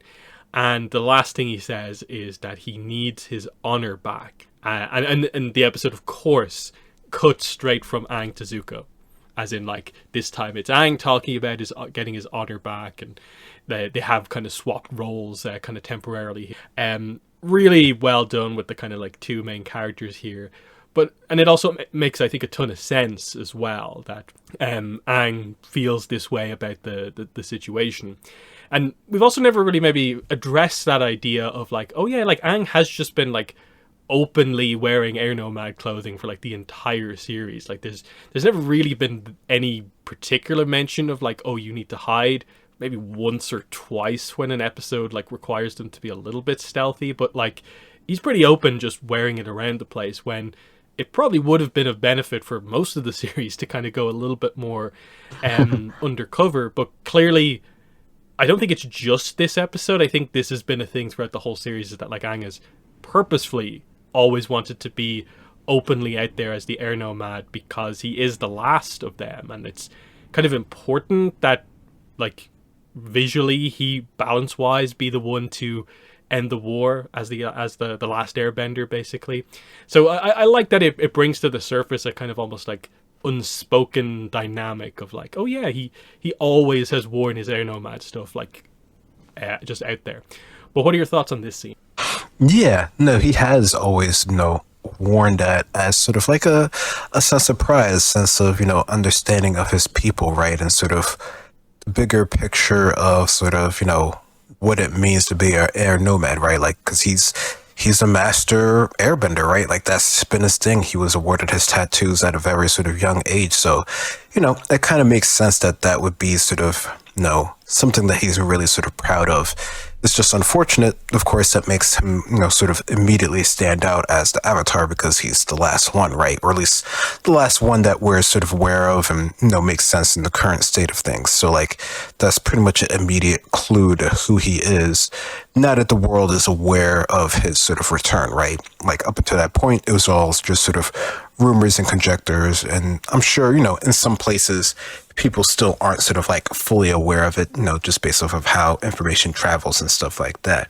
But yeah, I think you could understandably understand why he would react pretty poorly to having, at least initially, having to sort of hide his tattoos and not sort of understanding what he could do going forward that could make him have sort of his honor, even if people don't think, sort of the best of him at this point in time here. So I think this sort of breakdown of his sort of character here, at least initially, is pretty sort of justified, and no one's really sort of, taken the time, or him himself has taken the time to really sort of understand things. Mm-hmm.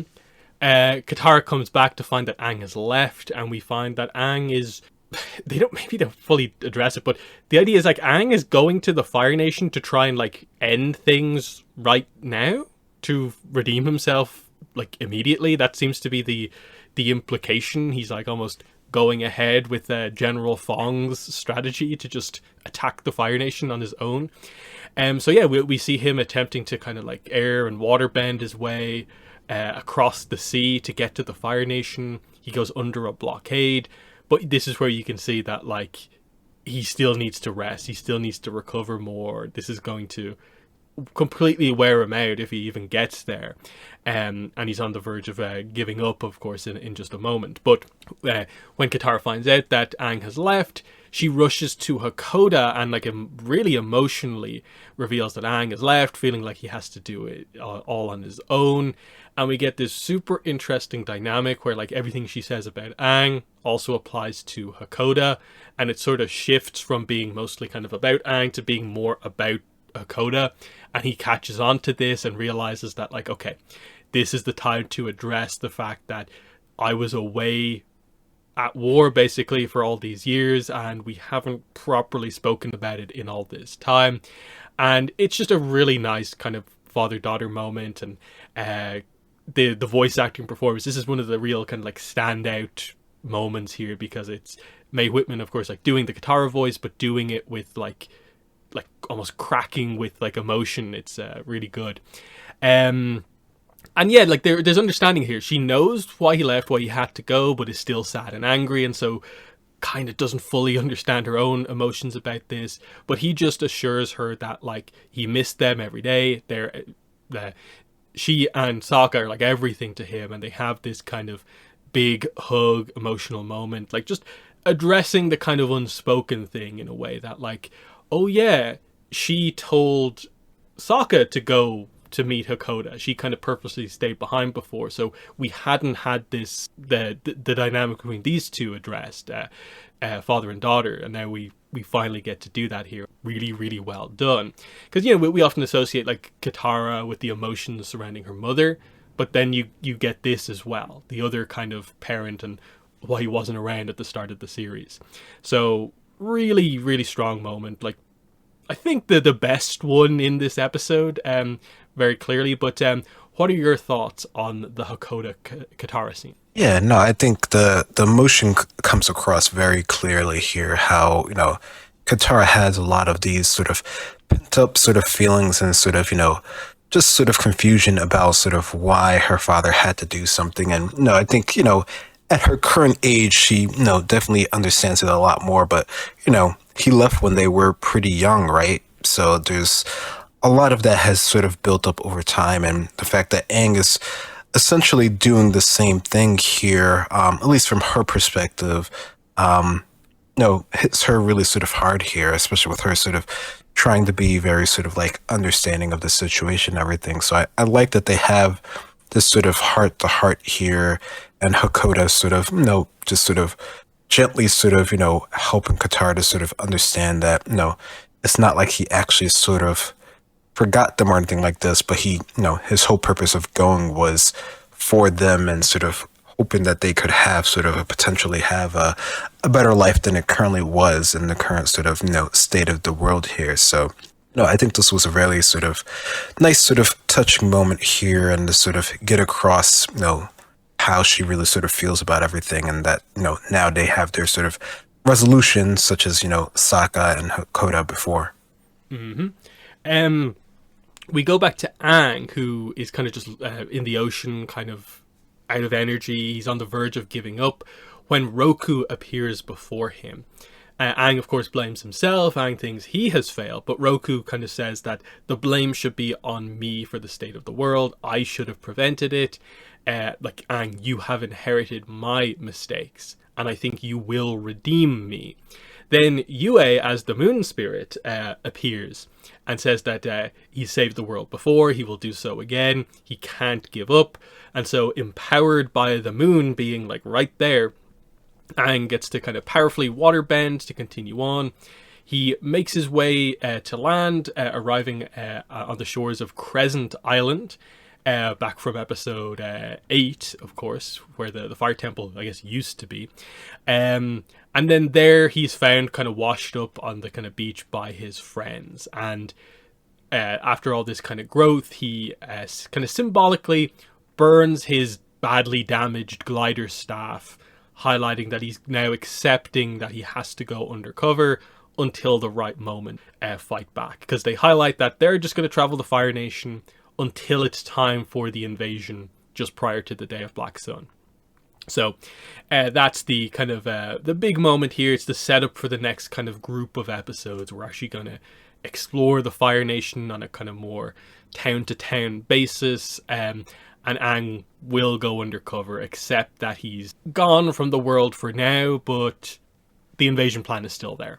And lots of cool moments here, like a past Avatar scene.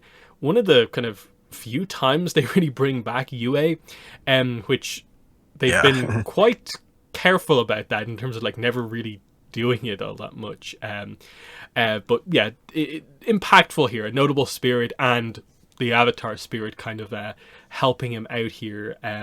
It hits all the right beats, and then the damaged glider staff burning is a big moment, I think. But what are your thoughts on how the episode ends? Yeah, I think this is sort of not necessarily like the lowest sort of moment he's ever had, but it's one of them, and that the situation, he definitely needs sort of like boost in order to sort of, get back to sort of understand sort of his role and sort of what he can do, and that, all hope isn't actually sort of lost in this moment. There's still more they can do.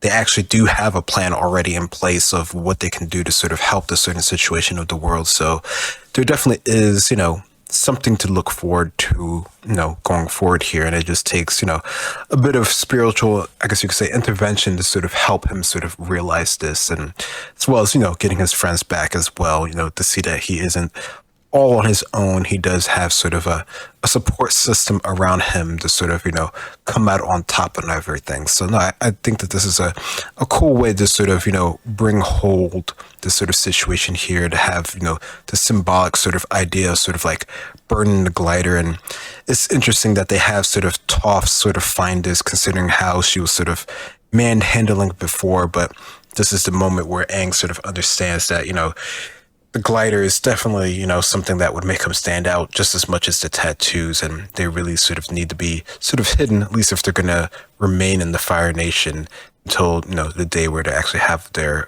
plan to sort of enact. So no, I thought this was a good way to sort of bring it around pretty quickly, and, it doesn't take, super long for Aang to sort of realize this. He's had these sort of issues before, but this one, gets somewhat resolved relatively quickly overall. Mm-hmm.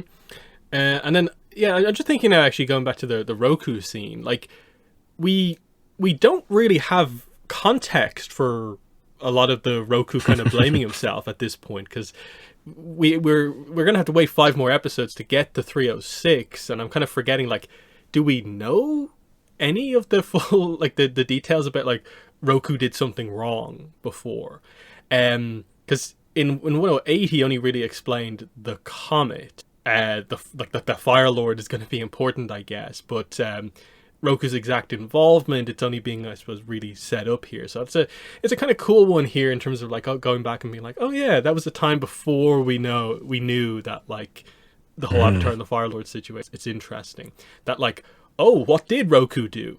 Why does he blame himself? What could he have done to prevent the entire war from kind of happening in the first place? Because our concept of that is that, well, the war started when Aang was 12. It wasn't even Roku's era, but obviously there's a build-up of a war machine that big. So yeah, what was going on at the end of the Roku era is kind of the interesting question.